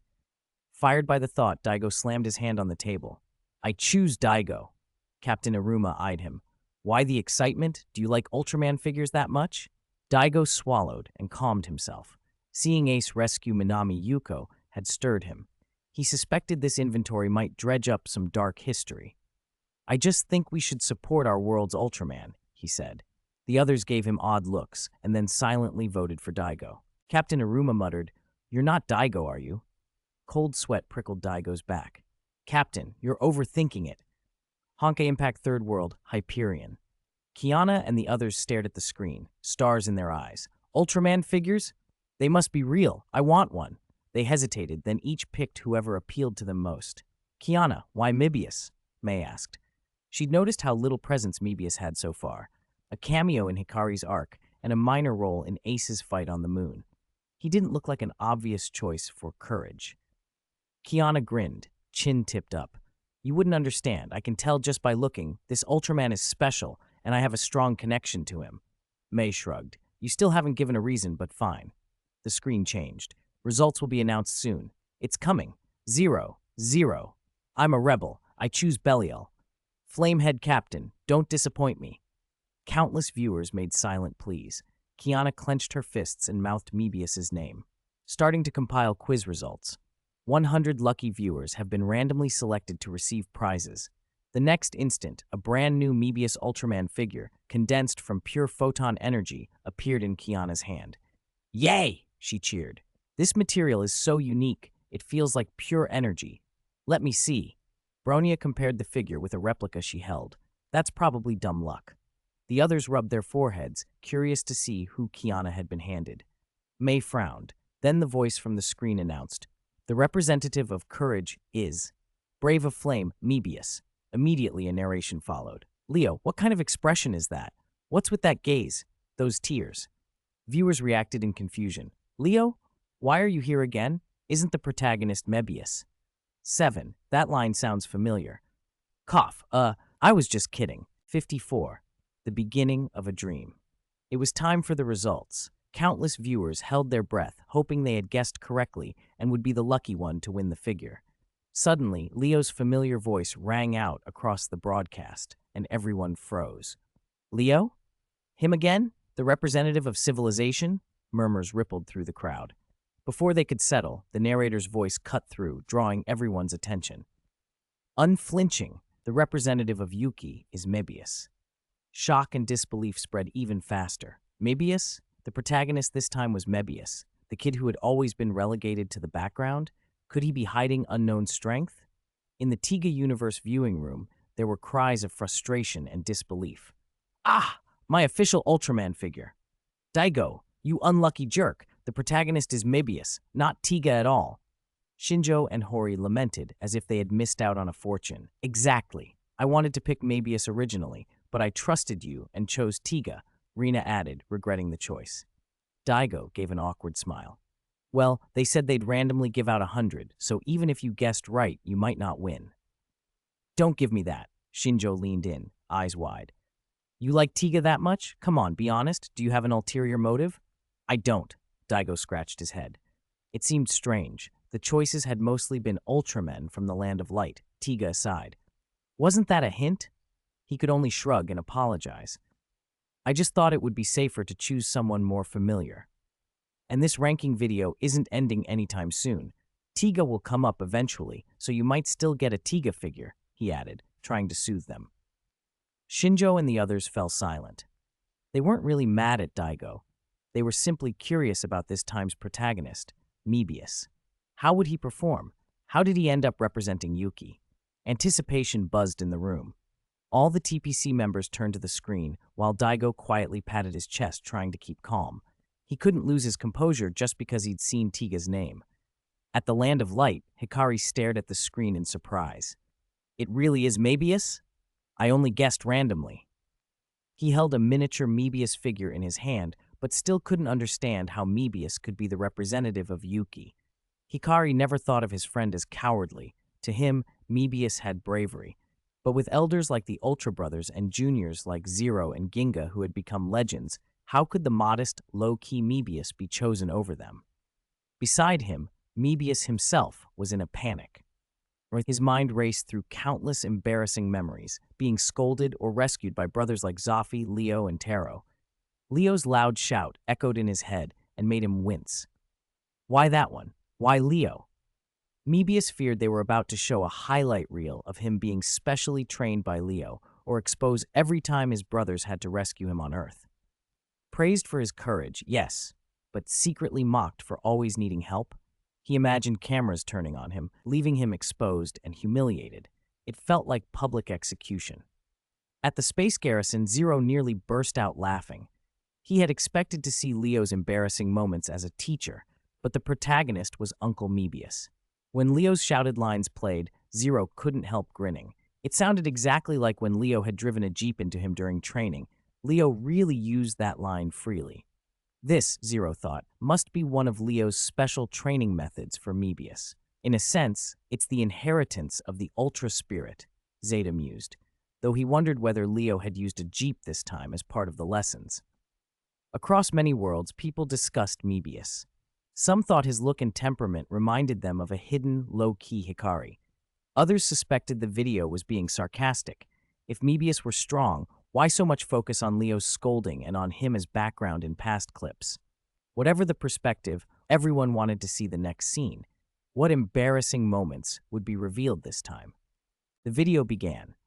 Before any image formed, a booming shockwave blasted into every viewer's ears, an opening shock. Eyes widened across the audience. On screen, an Ultraman flashed red and flew backward, slamming into the ground. It was Mebius, and his red light was already blinking. The camera swung to reveal the attacker, a towering alien in heavy armor, spiked and bristling like a hedgehog, armed with shields and massive blades. The narrator named it clearly, Reibatos Seijin, Alien Reibatos. Mebius struggled to rise, baffled by this counter-armor opponent that shrugged off blows. Up in the sky, watching from the guy's team's fighter, Ihara Ryu shouted down, "No time! Use the Mebium Ray now!" Mebius obeyed, shaping the attack with his hands. A light above his head formed the infinity symbol, and he cried out as he unleashed his finishing ray. A scorching red beam shot forth. Viewers held their breath. Usually, the red light and finishing ray meant the monster was about to be obliterated and the fight won. But the next moment stunned everyone, Mebius included. Reibatos Seijin lifted the shield on its left arm and casually blocked the Mebium ray. It didn't even stagger. Even more shocking, the alien reflected the beam back. Mebius threw up a barrier, but it lasted less than 3 seconds. The shattering sound of glass cut through the air. The barrier collapsed. Boom! The Mebium ray struck Mebius full force, sending him stumbling, stunned. "Nani?" came stunned voices from the guy's team. "Ray attacks don't work on it?" Seething, Mebius conjured a light blade and shifted into brave form. "Don't attack, Mirai!" Teppei shouted in warning, but it was too late. "Ha!" Mebius roared. He slashed, sending a blazing, arrow-shaped cutting light, the light sword slash, at the armored alien. Reibatos Seijin hunched and pulled its limbs and head into its shell. Then it spun its body at high speed. The light sword slash struck the spinning armor and did nothing. After a few rotations, the blade was reflected back at lightning speed and smashed Mebius down again. He couldn't get up. The alien approached slowly, voice laced with condescension. "I thought you'd be tougher. Is that all you've got? I overestimated you." It produced an impossibly sharp long sword from its right hand. "This is the final blow." "You wish," a voice replied as the guy's team's fighters launched missiles to save Mebius. But Reibatos Seijin casually swung its arm and obliterated the incoming rockets. It paid no heed to the human attack. "You're too weak to fight," it sneered at Mebius, "but whenever I want, I can strike you." Then the long sword rose, aimed at Mebius's head and fell. Viewers everywhere felt their chests tighten. Would Mebius be cut down just like that? P.S. Today's failed diary. It's not that I have any fantasies about Hikari. After all, I'm not gay. But I have to say Hikari is handsome. I'm not gay, but honestly, he is very handsome. I'm not saying I like Hikari, but Guang is indeed quite handsome, and I'm not gay. 55. The man who lost his homeland. Humph. This kid looks so weak. White Belial sneered as he watched the scene on the screen and taunted Mebius. "What a flaming coward. I could take 10 of him." Tregear said nothing aloud, only smiling to himself. Does the old man really think he's unbeatable? Didn't they just show Zoffy thrashing him? He'd forgotten already, it seemed. Still, Tregear watched with curiosity. He wanted to see what would become of Mebius.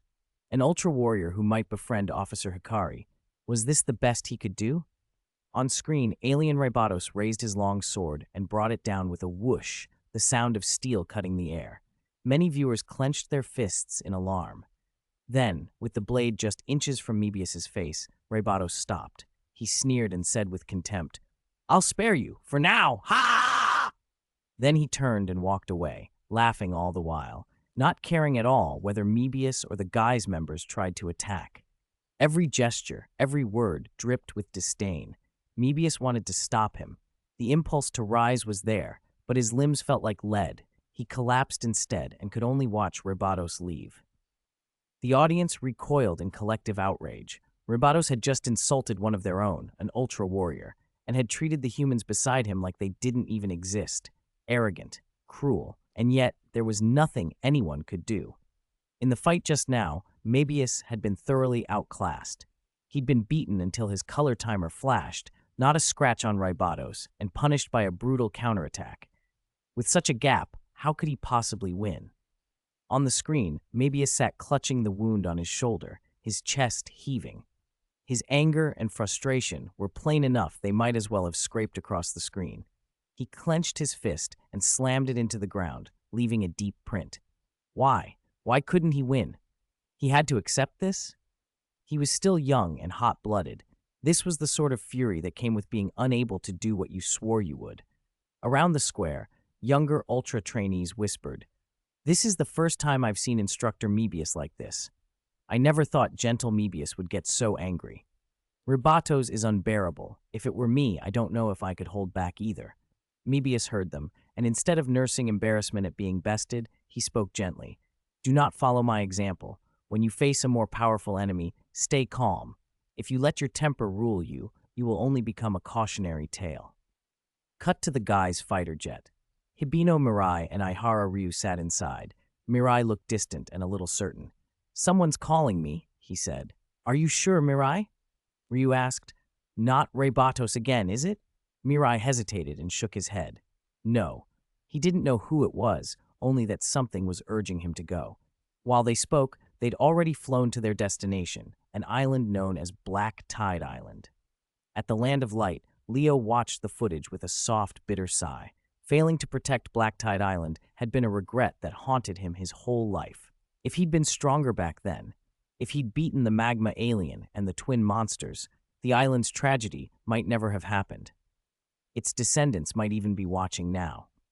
He understood then why Mebius had slammed his fist into the ground. That anger, that frustration, was born of hating one's own weakness. Beside him, Seven watched the name and felt a faint ache in his leg at the memory. But the next scene wasn't what either of them expected. When guys landed, Mirai ran ahead, leading the team. "This way! Over here," he called. "Don't be careless," someone warned. "Look, someone's there." They stopped and watched warily.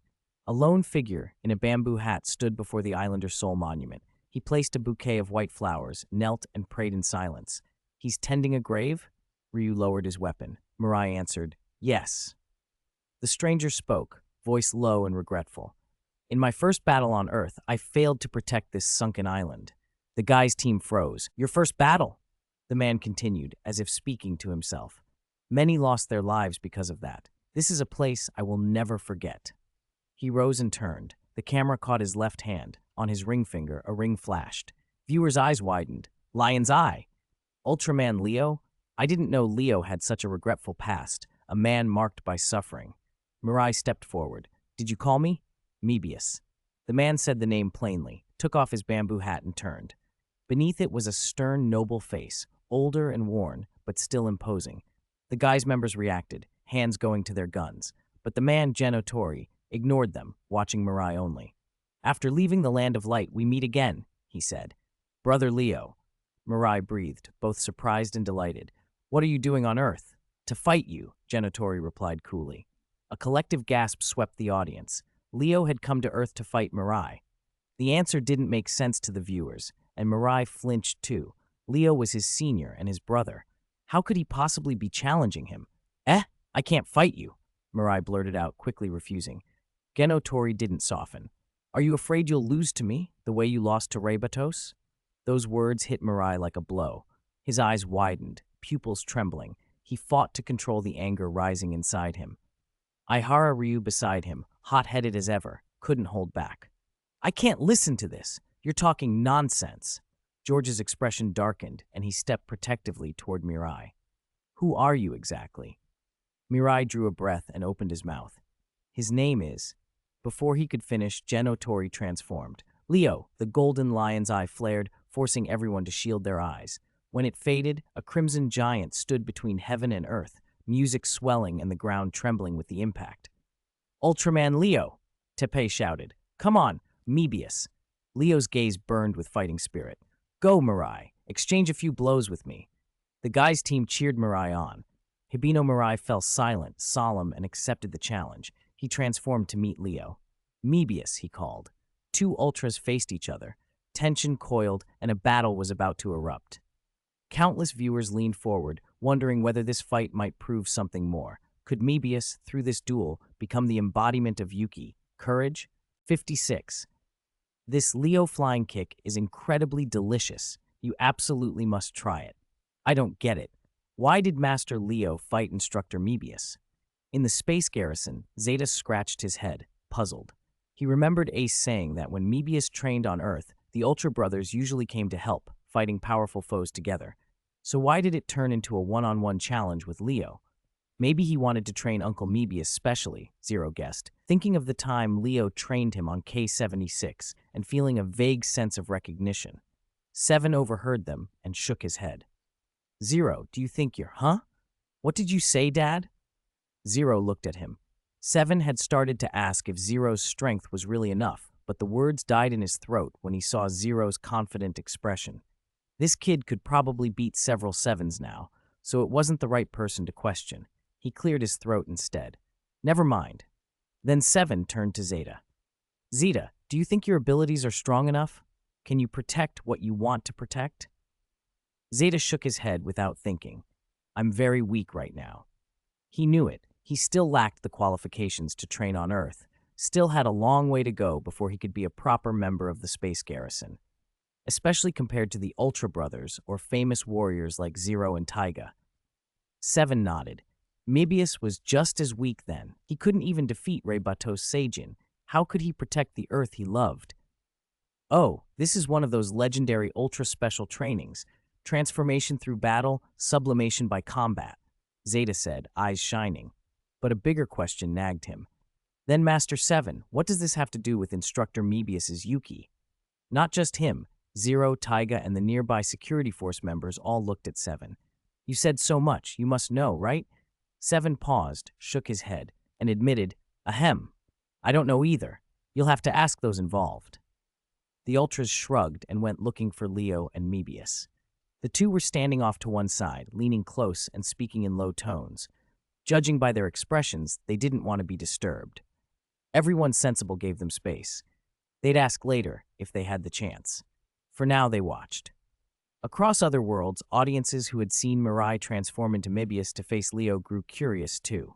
Would Mebius's Yuki show itself in this fight? The footage rolled. The wind rushed past. Mebius and Leo faced each other for a few breaths, circling calmly, careful with their footing. Then the wind died. Leo shifted his stance. Cosmic Fist Art, opening stance, he called, and leaped to strike. Ha! He launched a heavy horizontal kick straight at Mebius's chest. Mebius reflexively raised his forearms to block.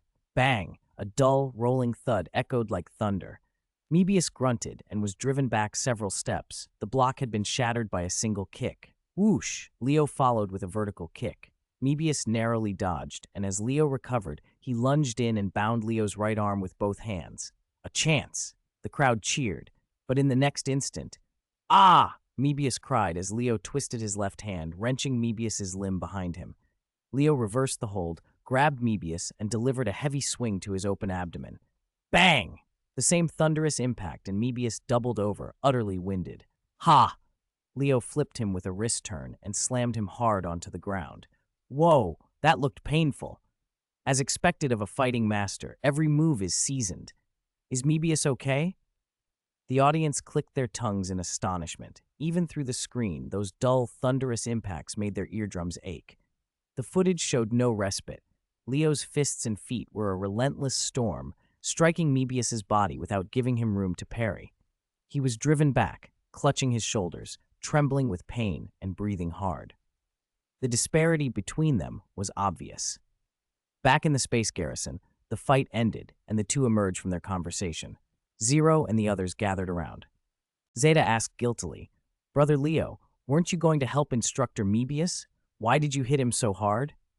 Before Leo could reply, Zero butted in. Honestly, that was lighter than how he trained me on K-76. Mebius merely smiled and nodded. Compared to Zero, it really wasn't much. To many Ultras, Leo's attacks looked like he was fighting without holding anything back. Each move meant to finish an enemy, but Zero had seen Leo's training on K-76 and thought otherwise. If you'd seen how Leo trained me, Zero said, that was holding nothing back. Apart from the combined attack with Astra, he used everything. So, be honest, are you holding a grudge? His glance asked the question plainly. Ahem. Leo cleared his throat and explained lightly.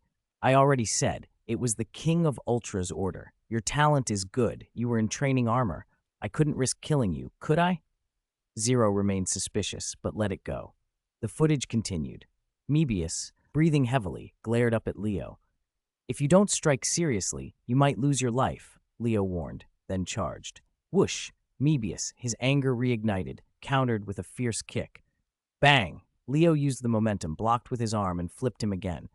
Mebius nearly hit the ground but caught himself. He barely had 2 steps before clutching his injured shoulder and crouching. He had dodged Leo's spinning kick, but was met with an even faster barrage. Bang, bang, bang, fists and feet raining down. After taking a string of blows, Leo seized Mebius by the shoulders and hurled him aside. Suddenly, Leo struck a dangerous pose. Ha! He leaped up so high his silhouette almost blotted out the sun. A crimson violent energy gathered around his feet. Roaring flames licked up his right leg. It's the Leo kick! Ihara Ryu shouted in alarm. Leo had actually used this move on Mebius? The Leo kick, Leo's strongest finishing move. In all his battles, very few opponents have survived this absolute physical technique. The narration explained, and with past footage from the Leo saga fresh in viewers' minds, everyone understood what was coming. In the video, Leo's foot came down toward the camera, and for a heartbeat, the audience felt as if they'd be kicked to dust.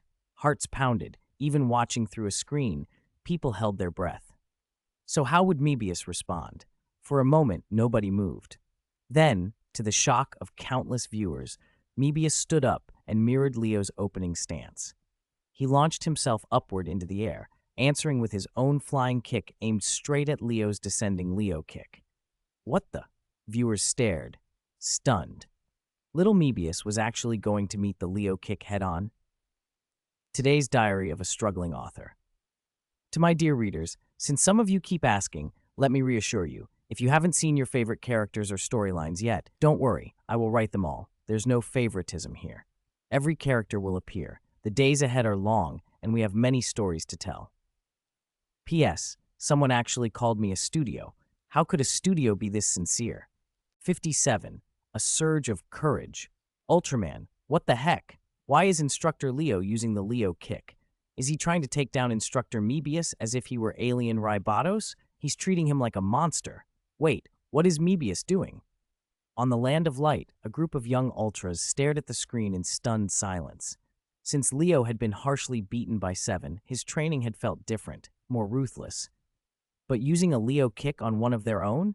That alone shocked them. What made their jaws drop further was what came next. Mebius actually kicked back. Mebius glanced up at the monitor with a complicated expression. His image on the Land of Light's broadcast was about to be ruined. Everyone had assumed he was the gentle, calm senior so beloved by the younger ultras. Now they were about to learn he was, apparently, a reckless hothead. Audiences across worlds were equally aghast. At first they'd thought Leo had shown up to help Mebius, but then Leo began attacking him. People assumed, given Leo's injuries, that Mebius would surrender or at least avoid a direct clash. But instead, Mebius launched an upward kick, straight into Leo's descending Leo kick. The commentators were silent, unable to process what they were seeing. One attack came down with gravity behind it. The other rose up against gravity. The odds should have been obvious. Yet the 2 strikes met, foot to foot, with a staggering boom. Cha! A blast of burning photonic energy erupted where their feet connected, filling the sky with light and heat like a blazing sun. The shockwave rattled the whole of Black Tide Island. When the dust settled, 2 figures came down.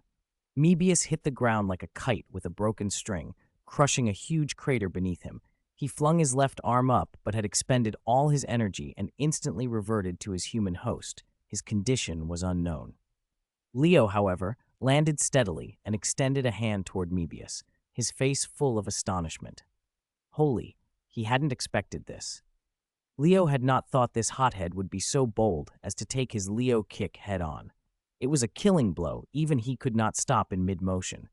If he'd driven it all the way through, he might have accidentally killed Mebius, and then the Ultra Brothers would have had a very serious reckoning. Leo's expression said as much. Outside the screen, the viewing audience was speechless, then burst into exclamations. Brave, so brave, Instructor Mebius really didn't flinch. If it were me facing Leo's flying kick, I'd run and beg for mercy. This is the real Ultra inheritance. Right, this is toughness. Even Captain Zoffi questioning the Great King wasn't as dramatic as this. Look at Leo. He's shocked. He probably didn't expect it to end up like this.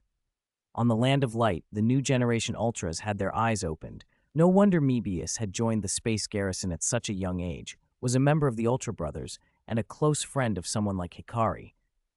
If you could take a Leo kick from bottom to top and live, you earned that reputation. Some teased that Hikari should buy Mebius some armor. At the space garrison, hearing the teasing and laughter from the plaza, Mebius felt a flush of embarrassment. Ace walked over and patted his shoulder. "Good kid," Ace said. "I always said you were more like me. No, when it comes to Yuki, you're 3 points ahead of me. I wouldn't have dared take Leo's finishing kick back in the day." "Heh, stop it, brother Ace," Mebius muttered, rubbing his forehead. The feeling of public execution, of literal social death, was awkward. He looked toward Hikari to see if he was embarrassed, but Hikari seemed perfectly unruffled. He really was modest. Even Zero, who'd thought the recording might be exaggerated, was speechless. His uncle had been outrageous. Zero knew that when Leo had trained him on K-76, when Zero had been about the same age as Mebius, Leo had used his finishing kick on him many times, but Zero had never been foolish enough to kick back.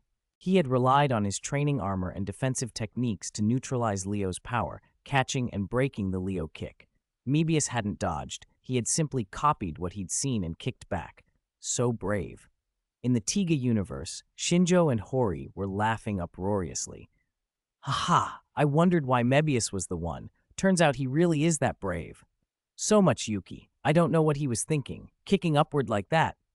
Daigo laughed with them and admitted his own envy.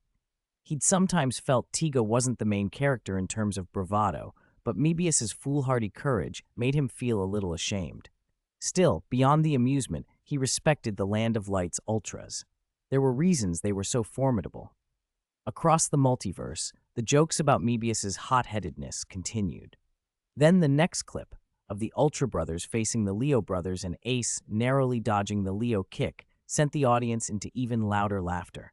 For a time, Mebius's nickname Hothead was cemented everywhere, but laughter quickly turned to anticipation. After Leo's brutal special training, could Mebius, with that kind of raw courage, stand against his old adversary, Alien Ribatos? P.S. Oh, I don't want to write a thesis, and I don't want to defend one. Mebius collapsed. He had been kicked clean out of his human host and slammed to the ground, unable to stand. He didn't regret it. Brother Leo had told him, if he didn't fight seriously, he might die. Little Mebius had always listened to his seniors. Instinctively, he'd put everything into the fight. Mirai, Ihara Ryu, and the other Guy's members rushed over, hauling him up with worried faces. "Mirai, are you all right?" "I'm fine," Hibino Mirai answered weakly. At that moment, Geno Tori, back in his human form, stepped forward. Ryu and George, furious, pulled pistols and trained them on Gen. "As an Ultra Warrior, what were you thinking?" Ryu snapped. "You attacked recklessly. We won't let you get away with it." Gen looked at them levelly. "If you lean on your weapons too much, you give the enemy an opening." Ryu and George lowered their guns a little, confused. "In the end," Gen added, "you have to rely on yourselves." His face was composed, but his eyes held something else. Emotion, envy, regret.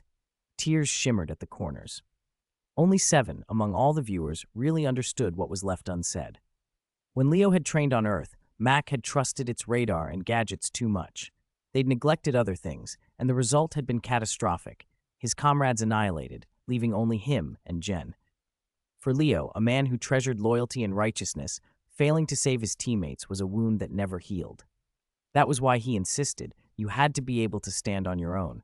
Ryu fell silent, thoughtful. Gen stared off into the distance. "Although my mission has kept me away, Earth is my second, no, my true home," he said. "Home?" Mirai didn't understand. Gen's voice hardened. "I was testing whether I could entrust my homeland to you. Taro seemed ready to accept that, but I won't allow it. I can't entrust Earth to you yet." At that, the audience finally grasped why Leo had come down on Mebius so hard. Leo had too many regrets. He didn't want Mebius following his old path out of weakness. His harshness toward the junior wasn't contempt so much as a reproach directed at himself. Mirai said nothing. Ryu jumped in for him. "How can you say that? Until now, Earth has been protected by us and by Mirai. That won't change." "But," Leo's voice thundered, "Mebius lost to Reibatos and lost to me. Do you understand what that means?" Gen sighed. "Your battles are ones you must win. If you don't understand that, how can you call yourselves Ultra Warriors? Ryu bristled. Say that again. Stop it. Mirai gripped him, pulling him back. The words stung Mirai, and he felt shame burn him. Leo was right. For the sake of Earth and for Mebius, they could not afford to lose even a single battle. One defeat could destroy something irreplaceable, like Black Tide Island. Mirai pressed his lips together and fought back the tears. Jen's gaze snapped to him. What is that expression? He demanded. Those tears, what are they for? Can your tears save Earth? The rebuke echoed in the viewers' minds, recalling when Jen himself had been chastened by Moroboshi Dan's lessons. Tears only proved weakness. Responsibility demanded action. When Jen saw Mirai like that, he wasn't merely admonishing him. He was looking into his own past. Then Jen threw Mirai his training uniform. Defeat Reibatos. If you can do that, I will entrust Earth to you. Without another word, he turned and walked away, alone. Cut to Mirai, drenched in sweat, training by himself in the forest wearing the gifted uniform. He knew what he had to learn. He needed a move with the power of the Leo kick. He had to master it. Some viewers snorted. His training should have looked harder. Jen ought to have been carrying a cane and driving a jeep in the background, they joked. The scene jumped.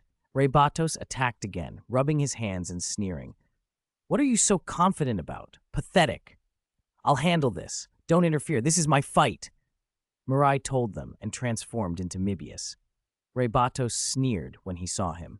Are you returning the life I spared you with a kick? Mebius didn't answer. He took a stance. Jen watched from afar. With a clear shout, Mebius sprinted, leapt miles into the air, and struck Reibatos' shield with a powerful kick. The shell rang with a dull thud. Reibatos barely flinched. The audience worried. Had his kick failed? Then memories flashed in Mebius' head, of the Leo kick, of Ihara Ryu's fire-starting technique.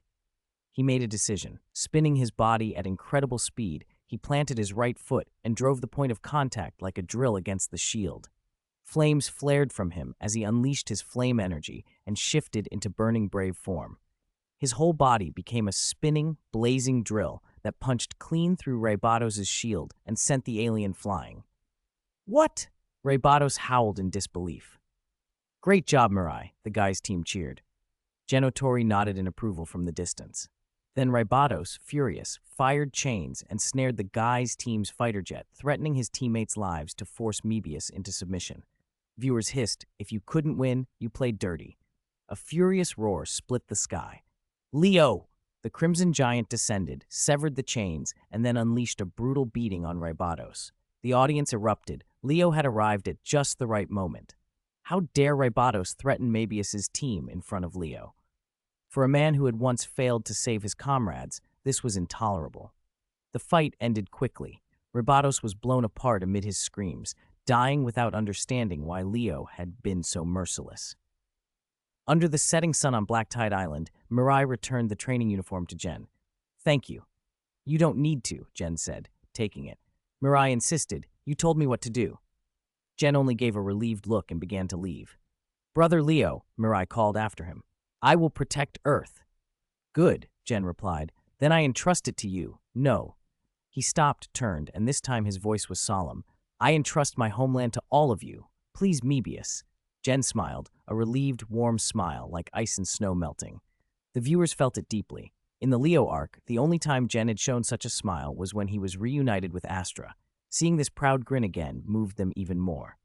Mebius's courage, the reckless head-on take of the Leo kick, left a deep impression. Few would dare to do what he did. A narration rolled across worlds. Fearless, the embodiment of courage, Mebius's main story ends. Fun text followed. When you think you're exceptionally brave, remember these warriors. There was once a young man named Mebius who took the Leo kick head-on, and a swordsman named Titan who tried to take Noah alone. Next, Mebius Easter Egg Chapter 1. Tartarus, Titan, you don't have to face an unbeatable foe like Noah. At that last line, all the Ultra Warriors on the Land of Light widened their eyes. Noah? Did they hear right? Great God Noah? 59. Golden Man. I have Admiral Titan who can slay Noah. The name Noah sent shockwaves through the Land of Light. If any being in the Ultraman mythos deserved the label legend, it was Noah. It wasn't that anyone could truthfully claim to know his absolute power, only those who'd faced him could judge that. but the tales passed down about great god Noah were nothing short of divine. He was described as the first light of the universe, a traveler who left traces and spread radiance across worlds. Even the Paraguay shield, the artifact Zero sometimes used to get around, famed for its peerless offense and defense, was said to have been a gift from Noah. So when Noah's name surfaced now, not only did the young warriors gathered in the plaza react, the space garrison itself tensed. To draw Noah into this, what exactly is Tartarus planning? Father of Ultra asked gravely, casting his gaze up to where the King of Ultra stood at the tower's peak. The old sovereign kept his composure, sitting alone and contemplative. If it's Noah, can Tartarus really be a threat to him? Zero's hand went to the ultimate bracelet on his wrist, almost unconsciously. We can't underestimate the enemy, Zoffy said, shaking his head. The kingdom's true strength is still unknown. The Land of Light had begun preparing for war with the kingdom, but so far the only force they'd seen directly was Tartarus himself, the Absolution who'd pulled enforcers from parallel timelines. He'd sent the Gua brothers, White Belial, and Triggear, all of whom had been defeated by the Ultra brothers. Still, no one in the Land of Light was willing to claim with certainty they could beat Tartarus one-on-one. When Teacher Idis led the pursuit of the Rainbow Dragon, Tartarus's sneak attack nearly wiped out all 5 defenders. If Cosmos and Justice hadn't surged with battle intent and fused into the great legend to restrain him, Idis and the others might now be waking up thanks to Mother of Ultra's resurrection shield. Yes, the same shield that hadn't changed in decades and that everyone joked couldn't be relied on to stand straight. Zero had yet to meet Tartarus in combat. Jonius from U40 had traded blows and held his own, which only proved one thing. Tartarus was at least on a level comparable to Father of Ultra. One little golden man already posed such a threat. What other masters might the kingdom conceal? Someone called Titan, who could sword-slash Noah. Just from the name, it sounded formidable. Let's watch the footage first, Father of Ultra decided. Send out recon teams. We can't simply react to the kingdom. At his command, the security force mobilized.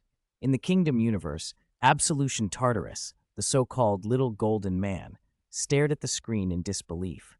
What kind of title was that? Titan going after Noah? The plan had only just been set in motion. How had it been revealed so quickly? The screen had seemed prophetic before when Zoffy's fight with Belial played out in the snow mountains. Tartarus now believed that it could predict events. He began to wonder if the strategy needed to change. No need to worry, Titan said as he approached, nodding to Tartarus. I trust my sword. It's not too late to reconsider after we see the footage. Tartarus only replied, Indeed. White Belial and Triggear beside him were equally stunned. Titan usually seemed low-key, but for him to be sent to challenge Noah, could he be a hidden master? Across other worlds where viewers watched the narration unfold, the picture clarified what had first been confusing. The Little Golden Man and Titan both belonged to the kingdom. Their race name was imposing, Absolution, the Absolute Clan, the ultimate life forms, giants who had evolved under the influence of a spark tower, much like Ultramen. They had emerged as fearsome enemies of the Land of Light, and open war seemed imminent. Noah received only a brief note in the introduction, an existence on par with the King of Ultra. For all other Ultramen, Noah's name was godlike. Curiosity swelled among the audience. How powerful was Admiral Titan? How audacious would he have to be to challenge Noah? The video began. On screen, Tartarus faced the camera and chuckled. Planet Babel sits in the field where the legendary Superman was said to appear. Whether it's truth or rumor, we must eliminate any factor that could threaten the kingdom. He turned to the newcomer beside him. It's your turn to appear. Footsteps approached. A tall, upright figure filled the frame, armored in light gold and silver, wearing a Roman-style helmet topped with a crest, its ornamentation echoing the seven father and son motif. His eyes behind the mask were blunt, his presence cold and authoritative. Absolution Titan held a golden longsword, spun its blade, gave a knightly salute, and said without warmth, I will personally eliminate any enemy who hinders the kingdom. Then he walked into the teleportation gate. That aura, he certainly looks like a master, someone in the audience breathed. He reminds me of the tale of Guan Yu warming wine and slaying Hua Tuo, noble and terrible. The plan to eliminate Titan was Tartarus's, others realized, alternating between complaints and anticipation. What would Noah be like? What would this Titan be capable of? The camera followed Titan as he arrived on planet Babel. The surface was ruins. There were no signs of habitation. Is Ultraman Noah really here? Titan wondered aloud. Suddenly, an alert blared. 3 beam attacks whistled past him.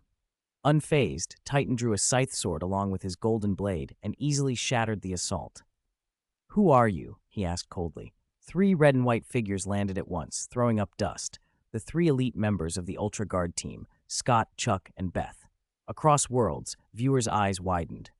Not simply because 3 Ultraman had appeared together. Teams like the Ultra Brothers were no novelty, but because of the presence of Ultraman Beth. Her bearing was magnetic.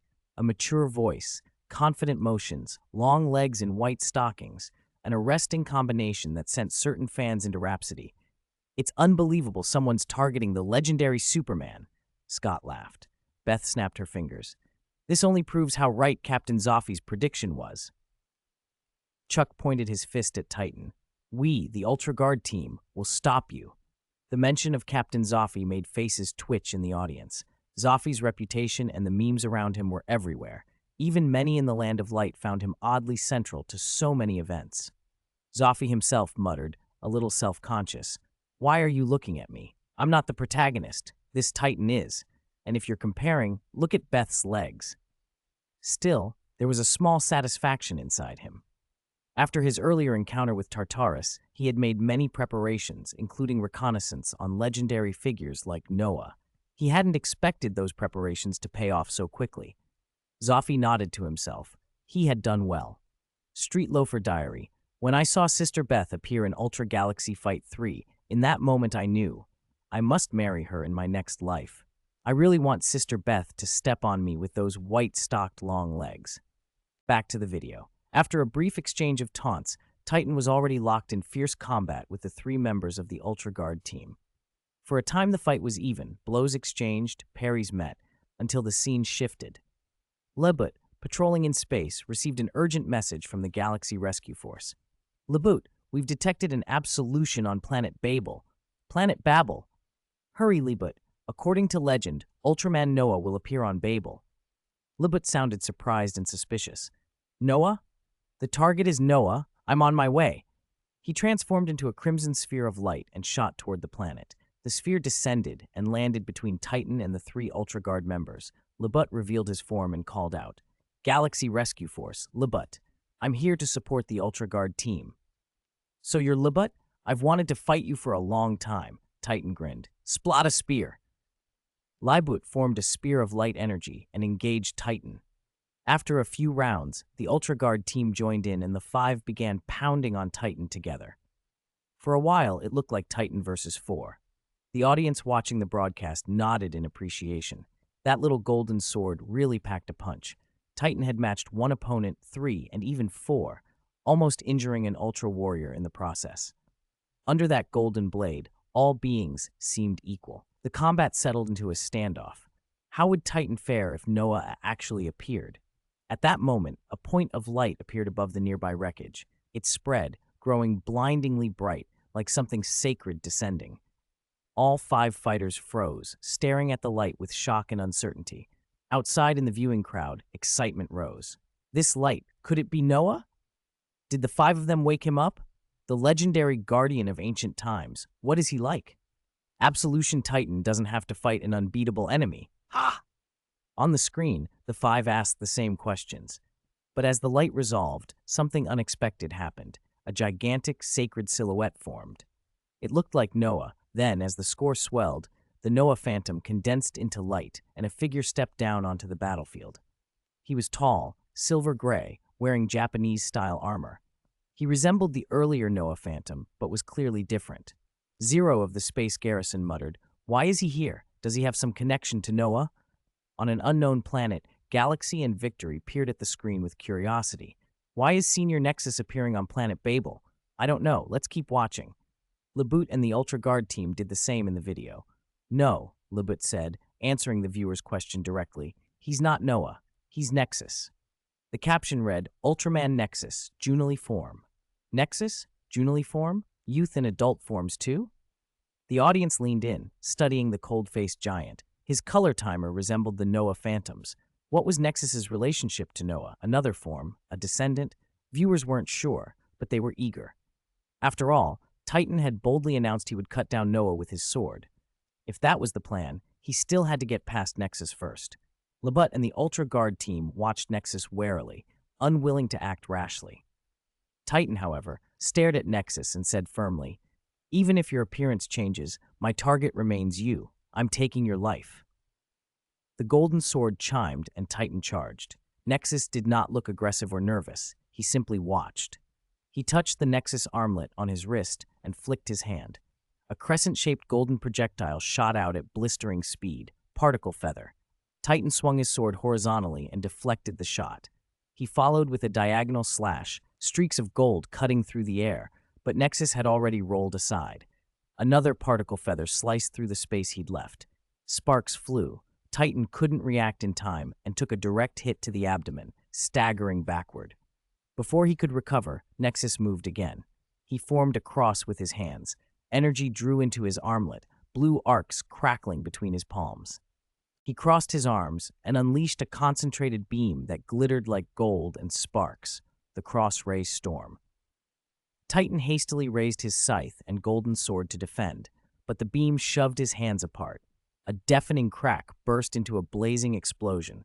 The cross-ray storm struck Titan's midsection, its searing light penetrating his body. He groaned and dropped to one knee as two fissure-like light patterns spread over him, as if he might burst from within. The audience gasped. Nexus's smooth three-move combo had nearly vaporized Titan. How would he stand up to Nexus's other forms, or Noah himself? Fans began to salute Nexus's strength. He was acting like a ranking video protagonist should. Zero watched the replay with growing disbelief. Nexus was that strong? When he'd fought Edelgar and the little yellow man of the time-space castle, how had he ended up captured and sealed? Was this a show? Zero's suspicion lingered. He didn't know that this time, Xiao Nai had been a stand-in for Nexus's true self. On-screen, Titan, still panting, tried to rise. Nexus brushed his color timer, and the light around him flushed crimson. He shifted forms. Nexus, youth form. The crowd tensed. Nexus raised his hand to the sky. Particles belched from his wrist armor and poured over the battlefield. A reddish-yellow subspace barrier descended, about to enclose the area. Meta field, some commentators called it, also jokingly labeled the no-money field, a domain skill Nexus used to torment space beasts. Titan tried to charge, but Libut grabbed his sword arm.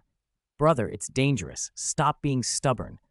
The three Ultra Guard members saw the barrier forming and immediately retreated, just escaping its boundary. Libut and Titan were trapped inside. A caption explained, "Metafield, a combat subspace created by Nexus that amplifies his power and absorbs and suppresses the enemy's energy." The viewers were stunned. That skill was outrageous, and it had trapped Libut as well. Concern spread. What would happen to Titan and Libut inside the metafield?